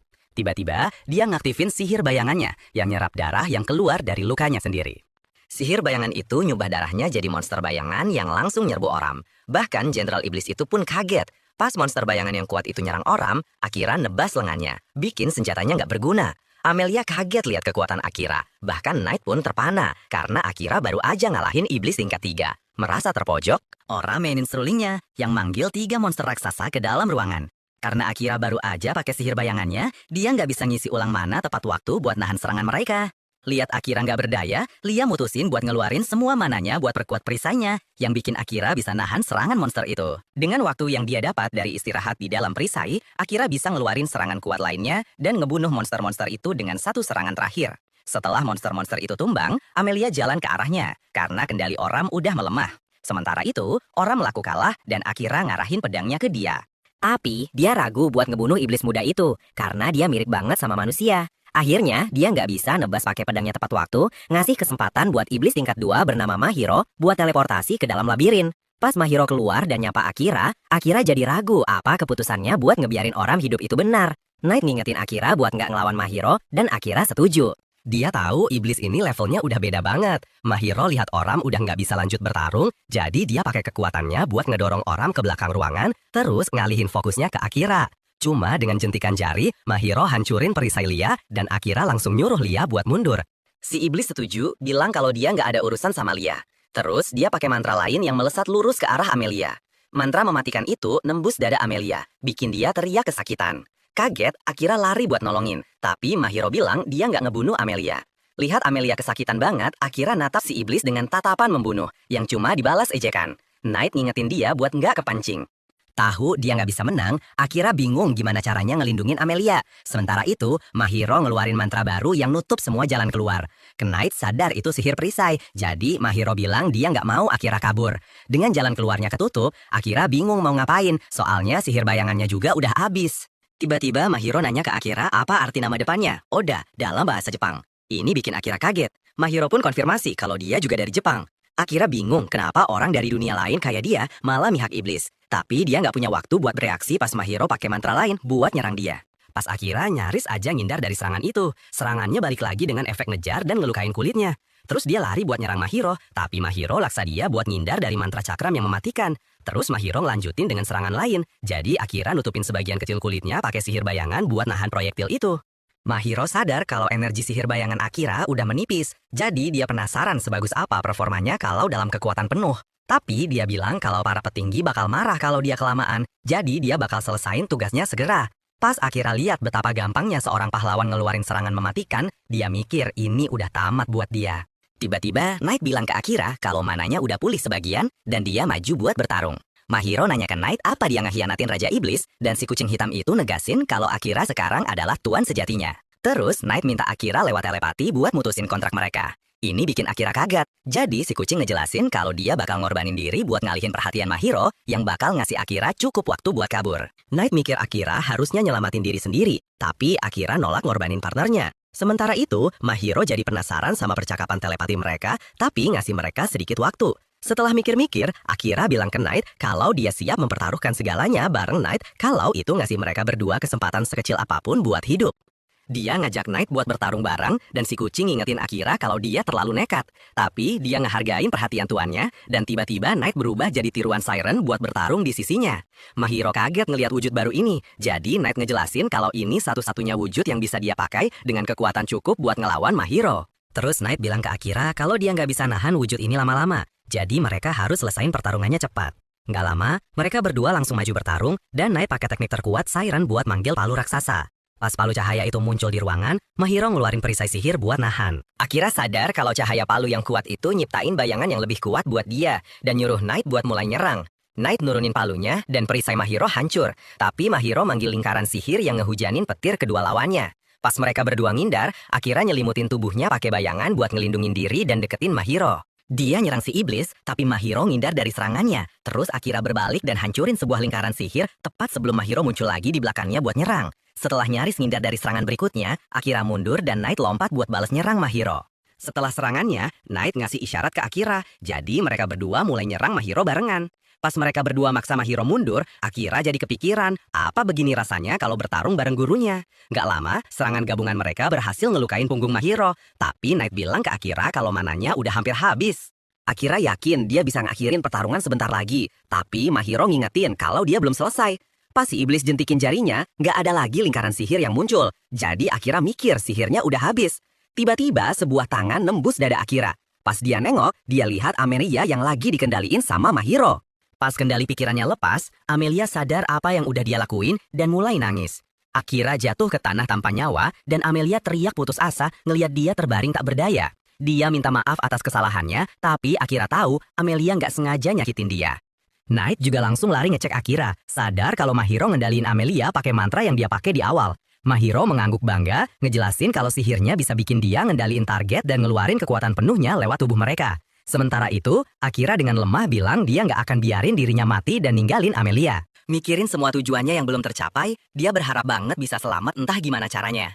Tapi, pas nyawanya mulai ninggalin tubuhnya, sihir bayangan aktif dengan sendirinya. Sihir itu ngeluarin mantra penyembuhan buat perbaikin tubuh Akira. Mahiro pun nyoba buat habisin dia. Entah gimana, sihir bayangan itu nangkis serangan Mahiro dan ngangkat tubuh Akira ke udara. Bahkan, Mahiro pun kaget, Akira masih bisa berdiri. Tapi, kali ini sihir bayangan itu yang ngendaliin tubuh Akira buat bertarung. Pas Mahiro maju nyerang, Akira nyambut serangannya dan ngelukain Mahiro. Mahiro kemudian ngeluarin mantra Bloodseed, tapi Akira nahan pakai dinding bayangan dan pakai bayangan yang sama buat ngikat Mahiro. Dia nanya ke Akira apa dia lagi dikendaliin. Sistem ngabaikan pertanyaan Mahiro dan ngancam dia buat ngelepasin Amelia. Tapi Mahiro dengan sombongnya ngeklaim kalau manusia nggak bisa ngalahin iblis. Sistem bilang ke Mahiro kalau dia salah, ngomong kalau manusia gagal ngalahin iblis karena mereka nyerah di tengah jalan. Jadi marah karena ejekan sistem, Mahiro pakai mantra buat nyerang Amelia. Ini bikin Akira sadar dari mode bertarungnya dan langsung lari buat nolongin Amelia. Pas Akira nutupin tubuh Amelia dengan tubuhnya sendiri, jarum-jarum Mahiro melesat di udara buat nusuk badannya. Tiba-tiba, jarum-jarum itu berhenti di udara dan menghilang berkat mantra Crow. Pas semua orang bingung kenapa Crow ada di sini, Mahiro nanya ke dia, gimana caranya Crow bisa bertahan hidup selama ini? Soalnya ras binatang kan umurnya nggak panjang.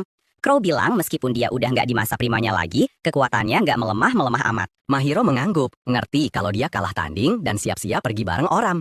Setelah dia pergi, Lia nanya ke Crow, kenapa dia nolongin mereka. Dia ngeklaim kalau dia cuma kebetulan lewat. Sementara Akira, kaget Crow kenal banyak orang. Ngelihat Akira susah payah ngomong, Crow nyuruh Akira buat istirahat dan dia pun pingsan karena kelelahan. Beberapa waktu kemudian, Akira bangun di rumah Crow dan nanya ke Knight udah berapa lama dia pingsan. Knight bilang dia pingsan selama 3 hari. Dan Akira tersenyum, senang karena Amelia ngerawat dia selama ini. Terus Crow masuk ke kamar dan Akira makasih atas bantuannya. Tepat saat itu, Crow manggil orang-orang yang nunggu di luar buat masuk. Gak lama kemudian, teman-teman sekolah Akira masuk, dipimpin sama Giles yang ngejelasin kalau dia datang ke benua ras binatang buat nyariin senjata bagus buat murid-muridnya. Asahina ngerasa lega, akhirnya nemuin Akira, dan Tsukasa ngejelasin kalau Giles udah ngilangin kutukan raja dari semua orang. Sementara itu, Asahina minta maaf ke Akira karena nggak bisa nolongin pas dia kena kutukan. Tapi Akira bilang nggak apa-apa. Ngelihat semua orang ngumpul bareng, Akira mikir Tsukasa itu benar-benar pemimpin hebat yang pantas dapat kelas pahlawan. Terus dia nanya ke Giles apa dia kena masalah sama istana setelah pergi. Giles ngejelasin kalau istana mecat dia karena mereka bubarin Ordo Kesatria. Jadi dia bebas pergi kemana aja. Asahina nanya ke Akira apa dia mau jadi partner mereka. Tapi Knight bilang kalau Akira cuma butuh dia sebagai partner. Pas mereka berdua mulai debat, Akira nenangin mereka sebelum ngasih pendapatnya sendiri. Meskipun dia senang parti pahlawan selamat, Akira penasaran apa rencana mereka selanjutnya. Tsukasa bilang kalau mereka mau ngalahin Raja Iblis, tapi Knight mikir mereka terlalu sombong dengan kekuatan mereka yang lemah. Karena Knight terus-terusan debat sama semua orang, Akira ngusir dia keluar supaya bisa ngobrol beneran sama teman sekelasnya. Setelah Knight pergi, Akira nanya ke Tsukasa apa mereka nyoba jadi pahlawan dengan ngalahin Raja Iblis. Tsukasa ngejelasin kalau mereka nyoba cari muka sama Raja dengan ngalahin Raja Iblis supaya Raja akhirnya mau kasih tahu gimana cara balik ke dunia mereka. Meskipun Akira ngerti alasan Tsukasa, dia juga ingat kalau Raja dengan kejamnya ngorbanin banyak orang nggak bersalah cuma buat manggil mereka. Dia bilang ke semua orang kalau ada alasan kenapa mereka nggak bisa percaya sama Raja dan ngingetin mereka kalau dia masih harus balas dendam atas kematian si Ren. Semua orang jadi diem, bingung apa rencana Akira, soalnya dia juga mau pulang. Terus Akira ngejelasin kalau iblis bisa pakai lingkaran teleportasi, jadi ada kemungkinan mereka punya satu yang bisa bawa balik ke dunia asal. Dia bilang ke semua orang kalau dia bakal nyusup ke wilayah Raja Iblis buat dapetin rahasianya sendiri. Tapi dia harus nyelesain beberapa tujuan lain dulu sebelum itu. Semua orang nanya ke Akira apa dia butuh bantuan mereka buat ngelawan Iblis. Tapi dia nolak. Dia ngingetin mereka kalaupun mereka milih buat bertarung, dia nggak bakal bisa ngelindungin mereka. Yang dia mau cuma pulang, dan dia nggak akan biarin siapapun ngehalangin jalannya. Dengar Akira mau pulang lagi, Amelia diam-diam ninggalin ruangan. Sebelum ngikutin Amelia keluar, Akira nyuruh yang lain buat mikirin pilihan mereka baik-baik sebelum ngambil keputusan besar. Terus, Giles juga pergi buat diskusiin soal senjata sama Crow. Jadi, para siswa ditinggal sendirian. Meskipun mereka semua kesal sama perlakuan dingin Akira, Tsukasa tetap mikir kalau Akira itu harapan terbaik mereka buat pulang. Mereka juga sadar kalau mereka harus buktiin kekuatan mereka sendiri sebelum Akira mau nolong. Yang mana itu tujuan yang susah banget. Sementara itu, Akira nemuin Amelia lagi berdiri di pinggir tebing yang ngadep ke laut. Pas Akira deketin, Amelia bilang kalau dia selalu tahu mereka bakal pisah suatu hari nanti. Tapi dia nggak bisa nyiapin diri buat momen itu. Dia minta maaf ke Akira karena udah nyakitin dia. Tapi Akira ngingetin kalau semua yang terjadi di dungeon itu bukan salahnya. Tapi Amelia ngungkapin, meskipun hatinya hancur ngelihat Akira terluka parah, setelahnya dia justru ngerasa senang. Dia ngejelasin, karena Akira bakal lupa sama dia setelah pulang, dia bakal selalu ingat sama luka yang Amelia buat di dadanya. Amelia ngerasa bersalah karena ngerasain kebahagiaan aneh kayak gitu, tapi Akira mulai bilang kalau Amelia itu seseorang yang spesial buat dia. Amelia nggak percaya sama kata-katanya, bilang kalau hati orang itu bisa gampang berubah.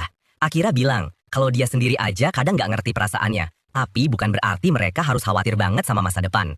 Terus dia ngeluarin pedangnya dan naruh di tangan Amelia, dan bilang kalau di dunianya, laki-laki dan perempuan yang saling cinta itu tunangan dengan pakai cincin yang serasi. Terus Akira nekenin jarinya sendiri ke pedang yang nyiptain cincin darah di sekelilingnya. Dia dengan tegas nyatain ke Amelia kalau dia cinta sama Amelia. Dan Amelia mulai nangis, bilang kalau dia juga ngerasain hal yang sama.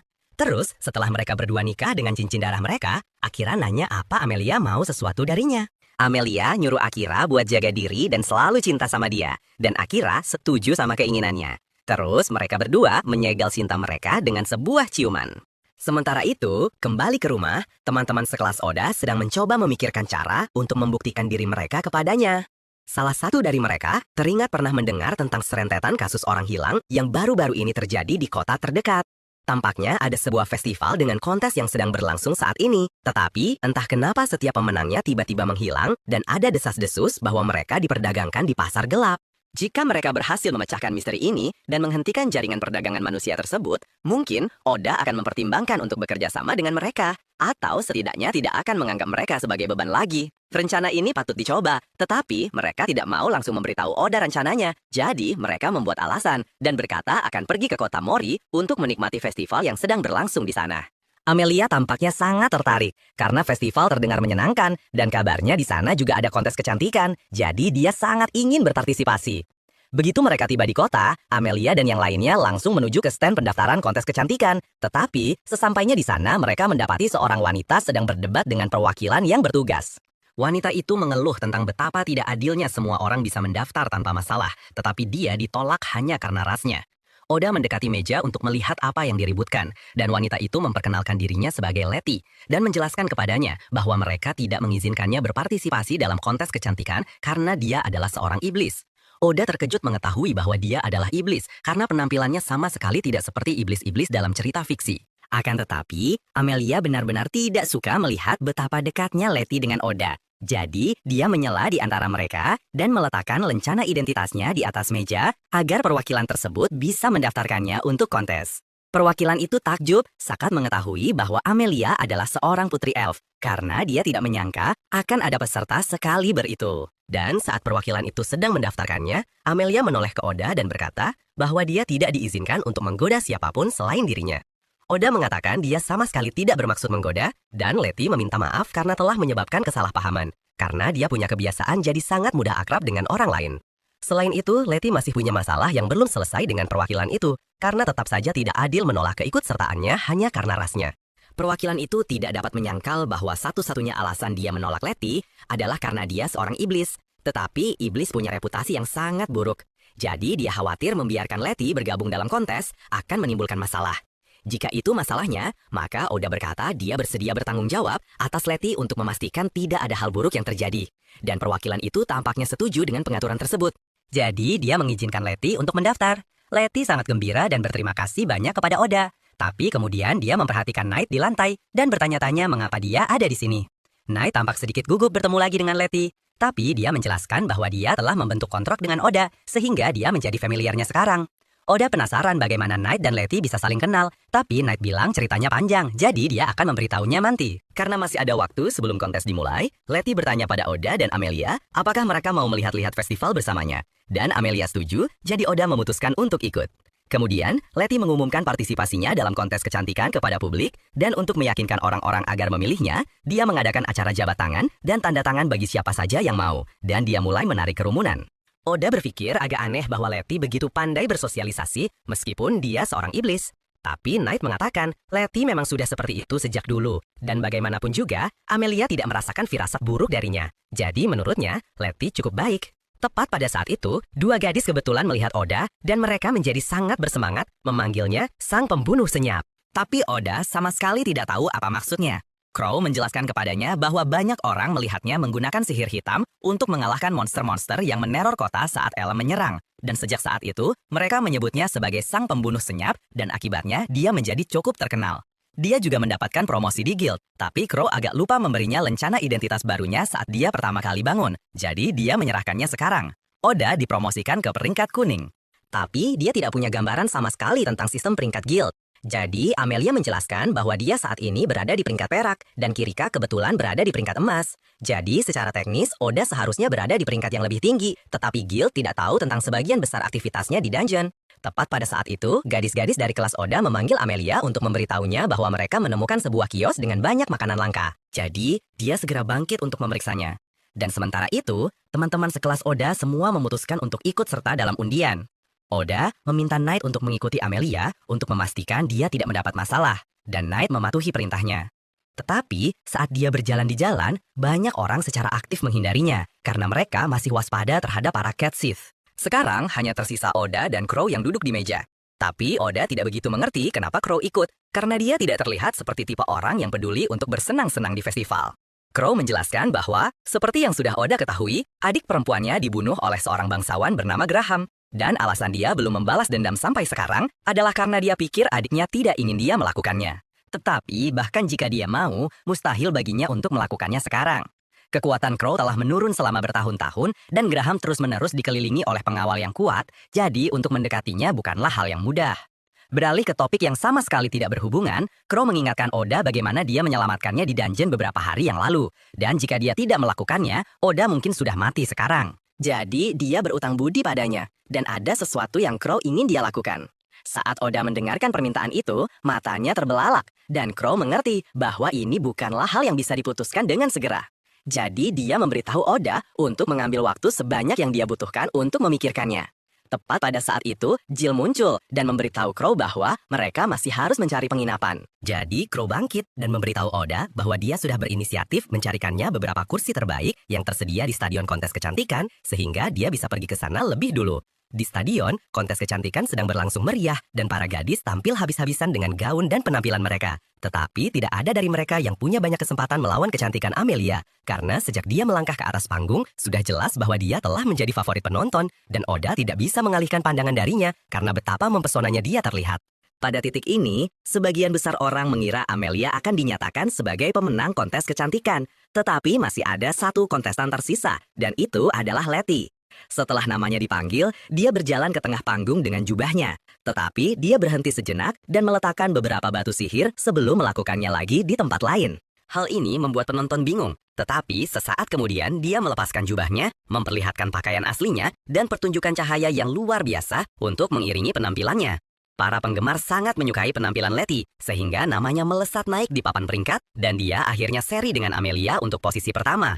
Setelah kontes selesai, semua orang berkumpul di luar dan Letty sedikit kecewa karena dia hanya berhasil seri dengan Amelia meskipun dia sudah berusaha lebih keras dengan pertunjukan cahayanya. Tapi Oda mengatakan itu bukan hasil yang tidak terduga karena Amelia memang luar biasa cantik. Letty mengakui bahwa Amelia sangat cantik, tetapi dia bertekad untuk mengalahkannya lain kali. Jadi dia bertanya pada Amelia apakah dia bersedia untuk bersaing lagi tahun depan. Amelia berkata dia akan senang melakukannya, selama Oda tidak keberatan. Tapi tiba-tiba Knight menyela dan bertanya pada Letty apakah dia benar-benar harus menarik perhatian sebanyak ini pada dirinya sendiri, karena jika terus begini ayahnya mungkin akan marah. Letty bilang dia tidak peduli karena dia bertengkar dengan ayahnya dan kabur dari rumah. Itulah sebabnya dia ada di sini. Dan Knight sudah menduga hal itu. Oda bertanya-tanya mengapa Knight tampak begitu khawatir tentang ayah Letty. Jadi dia bertanya siapa Letty sebenarnya. Dan Knight menjelaskan bahwa dia adalah putri dari Raja Iblis yang mengejutkan semua orang yang hadir. Sementara itu, selama ini Graham telah memantau kelompok itu melalui jaringan kamera keamanannya. Dan dia pikir inilah saatnya untuk bergerak. Pengawalnya bertanya apakah dia ingin mereka yang menanganinya, tetapi menurutnya, ini belum layak untuk mengerahkan orang-orang terbaiknya. Jadi, dia hanya memerintahkan peningkatan pengawasan, karena dia berencana untuk mengamankan dan mengirimkan paket yang gagal didapatkan oleh para iblis, meskipun ada informasi intelijen yang dia jual kepada mereka. Letty menunjukkan layar statusnya kepada semua orang untuk menenangkan mereka, dan statusnya benar-benar gila. Meskipun karena dia adalah iblis tingkat tinggi, seharusnya itu tidak terlalu mengejutkan. Beberapa menit kemudian, Crow dan Jill kembali untuk memberitahu semua orang bahwa mereka menemukan sebuah pengilapan dengan cukup kamar untuk mereka semua. Dan ketika mereka melihat Letty bersama kelompok itu, mereka bertanya apakah dia mau menginap bersama mereka juga. Letty menghargai tawaran itu, tetapi dia berencana untuk berkemah di luar karena dia tahu bahwa kebanyakan orang akan merasa tidak nyaman tidur di gedung yang sama dengan seorang iblis. Kalau begitu, Amelia berkata mereka bisa bertemu lagi besok untuk upacara penghargaan kontes kecantikan. Tetapi Oda bertanya-tanya mengapa upacara penghargaan ditunda sampai besok. Begitu mereka tiba di penginapan, Tsukasa menjelaskan bahwa persiapan untuk penghargaan belum selesai tepat waktu, jadi penyelenggara harus menunda upacara tersebut. Oda berterima kasih atas penjelasannya, tetapi dia bertanya mengapa Tsukasa tahu begitu banyak tentang upacara penghargaan kontes kecantikan. Dan Tsukasa memberitahunya bahwa dia sebenarnya mengikuti kontes di divisi pria dan memenangkan juara pertama, jadi dia juga akan menerima penghargaan besok. Amelia bertanya apakah penghargaannya akan berupa makanan khusus dan Tsukasa tidak yakin tentang itu. Tetapi dia menawarkan untuk membiarkan Amelia memilikinya jika ternyata itu adalah makanan. Selain itu, hari sudah mulai larut, jadi semua orang memutuskan untuk mandi agar bisa tidur. Dan Amelia bertanya pada Oda apakah dia mau mandi bersamanya, tetapi dia bilang pria tidak diizinkan masuk ke pemandian wanita, jadi itu tidak akan terjadi. Crow kemudian bertanya untuk memastikan Oda belum melupakan diskusi kecil mereka tadi. Dan dia bilang akan memikirkannya, tetapi untuk saat ini dia butuh sedikit lebih banyak waktu. Amelia bisa melihat bahwa Oda jelas sedang banyak pikiran saat ini. Jadi dia menariknya ke tempat tidur dan meminta maaf sebelumnya atas apa yang akan dia lakukan. Akhir-akhir ini Oda kurang tidur, jadi Amelia merapalkan mantra tidur paksa padanya dan dia langsung pingsan. Dia kemudian keluar untuk menghadapi Crow dan memberitahunya bahwa dia tidak bisa memaksa Oda untuk melakukan sesuatu yang tidak ingin dia lakukan. Tapi Crow bilang dia tidak berniat memaksanya. Yang dilakukan hanyalah meminta bantuan dan keputusan untuk melanjutkannya atau tidak sepenuhnya terserah pada Oda. Selain itu, Oda pada akhirnya akan melewati batas itu dan kemungkinan besar keinginannya untuk melindungi Amelia mungkin akan menjadi pendorongnya. Crow kemudian berjalan pergi, dan Amelia ditinggalkan dengan banyak hal untuk dipikirkan, karena dia bertanya-tanya, apakah Oda benar-benar akan mengorbankan idealismenya hanya untuk melindunginya. Keesokan paginya, Amelia dan yang lainnya bertemu dengan Letty untuk pergi ke upacara penghargaan. Tetapi Letty menyadari bahwa Oda tidak bersama mereka, jadi dia bertanya apa yang terjadi padanya, dan Amelia menjelaskan bahwa dia masih tidur. Dia tidak menyangka Oda akan tidur selama ini ketika dia merapalkan mantra itu, tetapi dia sangat lelah pada saat itu. Jadi dia pikir sebaiknya membiarkannya tidur lebih lama hari ini. Sementara itu, teman-teman sekelas Oda sibuk mempersiapkan diri untuk pertempuran karena mereka cukup yakin para pedagang manusia akan menyerang selama upacara. Tapi mereka masih belum memberitahu Amelia tentang itu, dan mereka sebenarnya senang Oda tidak ada di sini. Karena jika dia tahu tentang para pedagang manusia itu, dia kemungkinan besar akan menangani mereka sendirian tanpa memberi mereka kesempatan untuk membuktikan diri. Mereka semua berencana untuk tetap waspada, tapi sungguh mereka malah berjalan masuk ke sebuah gedung tua yang terbengkalai dan baru mempertanyakan lokasi yang mencurigakan itu ketika mereka sudah berdiri di tengah ruangan yang kosong. Tidak mengherankan, sekelompok pria bertopeng muncul dari bayang-bayang dan menuntut agar Amelia ikut dengan mereka, karena Graham ingin bertemu dengannya. Tapi Amelia sudah tahu semua tentang apa yang Graham lakukan pada adik Crow dan jaringan perbudakan yang dia operasikan. Jadi dia menolak. Para penyerang menarik senjata mereka dan memberitahu Amelia bahwa dia tidak punya pilihan. Dan saat mereka akan menyerang, teman-teman sekelas Oda bersiap untuk melawan. Tapi sebelum mereka bisa melakukan apapun, Amelia merapalkan beberapa bola gravitasi dan menekan semua penyerang ke tanah dalam sekejap. Dia kemudian berjalan ke salah satu dari mereka dan menuntut untuk tahu apa yang Graham rencanakan dengannya. Dan karena dia mengancam akan menghancurkan penyerang itu menjadi bubur, dia pun buka mulut dan mengungkapkan bahwa Graham diam-diam telah menculik semua pemenang kontes kecantikan sebelumnya dan menjual mereka di pasar gelap. Amelia sangat marah ketika mendengar ini. Jadi dia akan menghabisi penyerang itu untuk selamanya. Tetapi sebelum dia bisa melakukannya, Letty tiba-tiba menghentikannya. Dia mengerti bahwa para penyerang ini adalah orang jahat, tetapi menurutnya tidak benar untuk membunuh mereka. Amelia menunjukkan bahwa para penyerang yang lebih dulu menarik senjata mereka, dan Letty mengerti itu. Tetapi orang-orang ini hanya mengikuti perintah dan mereka mungkin punya cerita atau keadaan mereka sendiri. Jadi, kecuali benar-benar perlu bagi mereka untuk mati, dia tidak akan membiarkan siapapun dibunuh di depannya. Beberapa hari kemudian, Akira nanya ke Zil kok dia bisa kenal sama Crow. Zil ngejelasin kalau dulu Crow itu sering nerima murid, dan ibunya Zil adalah salah satu muridnya. Tapi, latihan dari Crow yang kelewat keras bikin ibunya jadi gila. Makanya, Crow mengadopsi Zil buat ngerawat dia sebagai gantinya.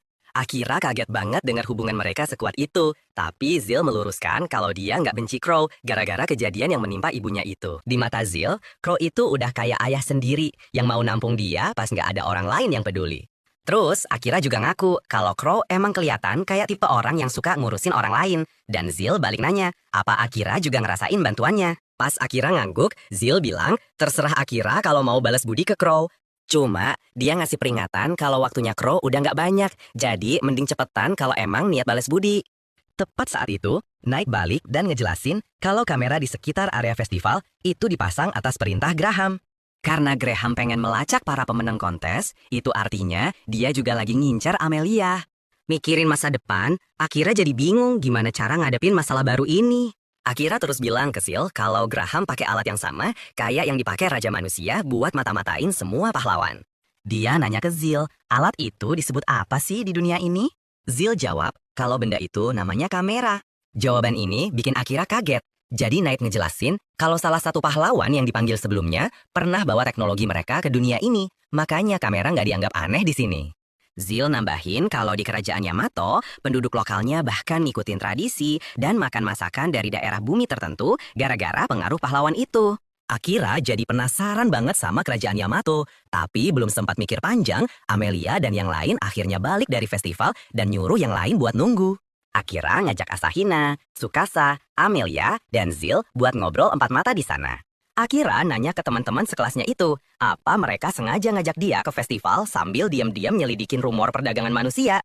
Dia kaget soalnya ketahuan sama mereka. Asahina ngaku kalau mereka sebenarnya cuma mau buktiin kekuatan mereka sendiri, tapi ujung-ujungnya gagal dapat hasil yang berarti. Meskipun gitu, Akira tetap respect karena mereka udah berusaha sebaik mungkin demi tujuan yang beda. Dia bilang ke teman-teman sekelasnya, biarpun tujuan dia sama kayak mereka, dia mau ngurus Graham dulu. Crow ngasih tahu Akira kalau dia bisa pergi ke kota Uruk. Soalnya, Graham lagi bertindak sebagai ketua guild petualang di sana. Asahina nawarin diri buat bantu Akira ngejatuhin Graham, tapi Akira langsung nolak mentah-mentah. Terus Crow bilang ke Akira kalau dia bakal mandu Akira ngejelajahin benua iblis juga, kalau Akira bisa menuhin permintaannya. Jadi, Akira janji bakal mikirin tawaran itu nanti. Zil dan parti pahlawan bakal nunggu Akira di suatu tempat deket wilayah iblis, sementara dia nyelesain urusannya di kerajaan bis. Asahina ngeluarin peta dan ngusulin satu titik pertemuan, tapi Crow langsung nolak. Zil ngejelasin kalau itu karena ibunya tinggal di sana. Akira kaget, ibunya Crow masih hidup, padahal Crow kan udah tua banget. Zil bilang kalau itu ceritanya panjang. Akhirnya, Crow ngusulin tempat pertemuan yang lain. Semuanya pun mulai bubar jalan setelah sepakat buat ketemu di sana sore itu. Amelia nyuruh Crow buat berhenti ngebebanin Akira. Tapi Crow bilang itu pilihan Akira sendiri mau nerima tawarannya atau enggak. Amelia sempat diam sebentar sebelum akhirnya minta Crow buat jadiin dia muridnya. Crow ngingetin kalau dia udah nggak nerima murid lagi. Amelia bilang dia pengen jadi kuat biar Akira nggak perlu ngelindungin dia terus. Ngelihat tekad Amelia, Crow jadi respect sama dia dan mikir kalau Amelia mungkin kuat ngejalanin latihannya. Gak lama kemudian, pas Akira mulai berangkat bareng Crow dan Amelia, Zil ngasih dia kantong tua. Dia ngingetin kalau Akira lupa ngambil kantong itu dari kamarnya Saran pas kabur dari kerajaan manusia. Jadi isinya pasti ada barang yang berguna. Setelah nerima kantong itu, Akira pergi naik kereta kuda, disusul sama para pahlawan yang juga mulai bergerak. 3 hari kemudian, Amelia tepar kecapean setelah seharian penuh belajar dan latihan. Akira kaget liatnya, tapi Crow bilang kalau Amelia bisa bertahan selama itu aja udah hebat banget. Crow cerita kalau Amelia itu terkenal banget karena sihirnya yang kuat dan kemampuannya ngusir monster. Tapi, kerajaan elf membungkam semua berita soal dia. Jadi, Amelia cuma jadi legenda buat Crow. Crow juga ngungkapin kalau dia namain Lia karena terinspirasi dari Amelia. Nunjukin seberapa besar kekagumannya ke sang putri elf. Meski begitu, menurut dia, kemampuan Amelia aslinya jauh lebih ngeri. Soalnya, dia lagi ngajarin Amelia skill pembalik sihir yang diciptain sama pahlawan pertama. Walaupun mantra ini bisa ngasih serangan balik instan ke mantra apapun, penggunanya harus menguasai bahasa kuno dulu. Biarpun bahasa kuno itu penuh simbol rumit yang bisa bikin orang gila, Amelia malah nyiptain skill baru bernama comprehension, alias pemahaman, cuma biar dia bisa ngerti bahasa itu. Sementara Crow kagum sama bakat Amelia, Akira malah penasaran gimana caranya Crow bisa nyiptain mantra sekuat itu. Crow cerita kalau itu gara-gara ibunya minum obat-obatan aneh pas lagi hamil dia. Efeknya bikin dia punya umur yang jauh lebih panjang dari rasbis biasanya. Hal ini ngasih dia banyak waktu buat riset dan nyempurnain skillnya. Tapi sekarang dia terjebak hidup dalam penyesalan sampai dia bisa balas dendam buat adiknya. Sambil Crow ngehela napas pengen masalahnya cepet kelar, Akira jadi kasihan sama beban yang dipikul Crow seumur hidupnya. Sementara itu, Knight lagi ngintai dari atap-atap kota buat nyari info. Tapi, dia malah papasan sama Lati, yang nanya kenapa dia sendirian. Knight ngejelasin kalau dia lagi nyelinap buat ngumpulin informasi, yang malah bikin Lati semangat dan langsung nawarin diri buat ikut. Beberapa hari kemudian, kereta Akira akhirnya nyampe di Uruk. Di sana, Crow nyuruh dia jalan-jalan dulu sama Amelia, sementara dia nyari hotel buat mereka. Karena Akira nggak tahu jalan di kota raksasa itu, Crow nyuruh dia ketemuan sama Lia 1 jam lagi. Setelah Crow pergi, Akira pergi kencan sama Amelia. Pas dia ngelaktir Amelia makanan enak, dia ngerasa bener-bener bahagia, walaupun dia mulai mikir buat ngomongin hal serius. Tapi, dia mutusin buat nggak jadi ngomongin itu. Amelia lalu ngeyakinin Akira kalau dia bakal jadi jauh lebih kuat demi Akira. Sambil bilang ke Amelia buat santai aja, mereka lanjut keliling kota. Nggak lama kemudian, Lia nemuin mereka dan ngajak keliling kota buat jalan-jalan. Pertama, dia ngajak mereka naik perahu mewah nyusurin sungai kota sambil bilang kalau Uruk emang terkenal sama wisata ini. Pas Amelia lagi asyik makan di atas perahu, Akira tiba-tiba sadar kalau kota Uruk ini mirip banget sama Venesia dari dunia asalnya. Terus dia lihat ada kastil di kejauhan. Lia ngejelasin kalau itu istana kerajaan milik kerajaan Bis. Dia ngasih tahu kalau keluarga kerajaan udah nungguin mereka, bikin Akira speechless saking kagetnya. Pas mereka turun dari perahu dan jalan ke arah istana, Lia bilang kalau raja udah nyiapin jamuan buat nyambut putri Amelia. Akira ngangguk sebelum berterima kasih ke Lia karena udah nyelamatin nyawanya pas lawan iblis. Sambil nerima ucapan makasihnya, Akira dengan penasaran nanya, apa Lia nyiptain skill pelindung rohnya berdasarkan skill versi Crow? Lia kaget dan bilang kalau skill pelindungnya itu cuma versi lebih canggih dari pelindung biasa. Jadi, mantra yang kuat tetap bisa ngehancurinnya. Sebaliknya, skill pembalik milik Crow bisa membalas serangan apapun yang dihadapi penggunanya. Jadi, menurut Lia, itu mantra yang jauh lebih kuat dari miliknya. Setelah itu, mereka masuk ke aula Raja Guisarme, di mana sang raja menyambut Amelia. Setelah Amelia berterima kasih atas undangannya, Guisarme bilang dia mau berterima kasih karena udah nyelamatin putrinya. Amelia negasin kalau Akira dan Crow lah yang nyelamatin Lia, tapi Raja cuma ngucapin makasih ke Crow karena udah turun tangan. Akira mulai ngerasa nggak diterima di situ, soalnya Raja bahkan nggak repot-repot makasih ke dia. Tapi tiba-tiba Raja noleh ke Akira dan minta tolong satu hal. Akira bilang dia nggak bisa janji apa-apa. Saat itu juga, salah satu pengawal raja ngamuk ke Akira karena ngomong terlalu santai ke paduka raja. Tapi, raja merintahin dia buat mundur. Raja balik lagi ke Akira dan minta dia ngelakuin pembunuhan dengan imbalan perlindungan dari kerajaan. Tapi Akira langsung nolak. Terus, Raja Guisarme nawarin hadiah lain, bilang kalau dia cuma butuh Akira buat ngehabisin Graham. Karena Akira emang udah ngincer Graham, Gilsarme mikir mereka bisa bikin kesepakatan. Dia ngejelasin, biarpun cuma jadi ketua guild, Graham terus-terusan bikin kekacauan di kerajaannya, pakai tentara bayaran. Akira bilang itu bukan urusan dia. Raja jadi heran kenapa perlindungan dari dia nggak cukup buat Akira. Akira bilang ke Raja Guisarme kalau dia nggak butuh perlindungan dari orang yang lebih lemah dari dia. Dengar komentar itu, kapten pengawal jadi marah besar. Kapten itu nanya, apa Akira udah gila gara-gara ketenarannya? Tapi Akira bilang, dia nggak ikut-ikutan nyebarin rumor soal dirinya sendiri. Meski begitu, dia bilang ke Raja kalau dia bisa buktiin kekuatannya. Jadi, kapten pengawal itu juga minta izin ke Raja buat duel lawan Akira. Karena semangat pengen lihat aksinya, Raja Guisarme setuju.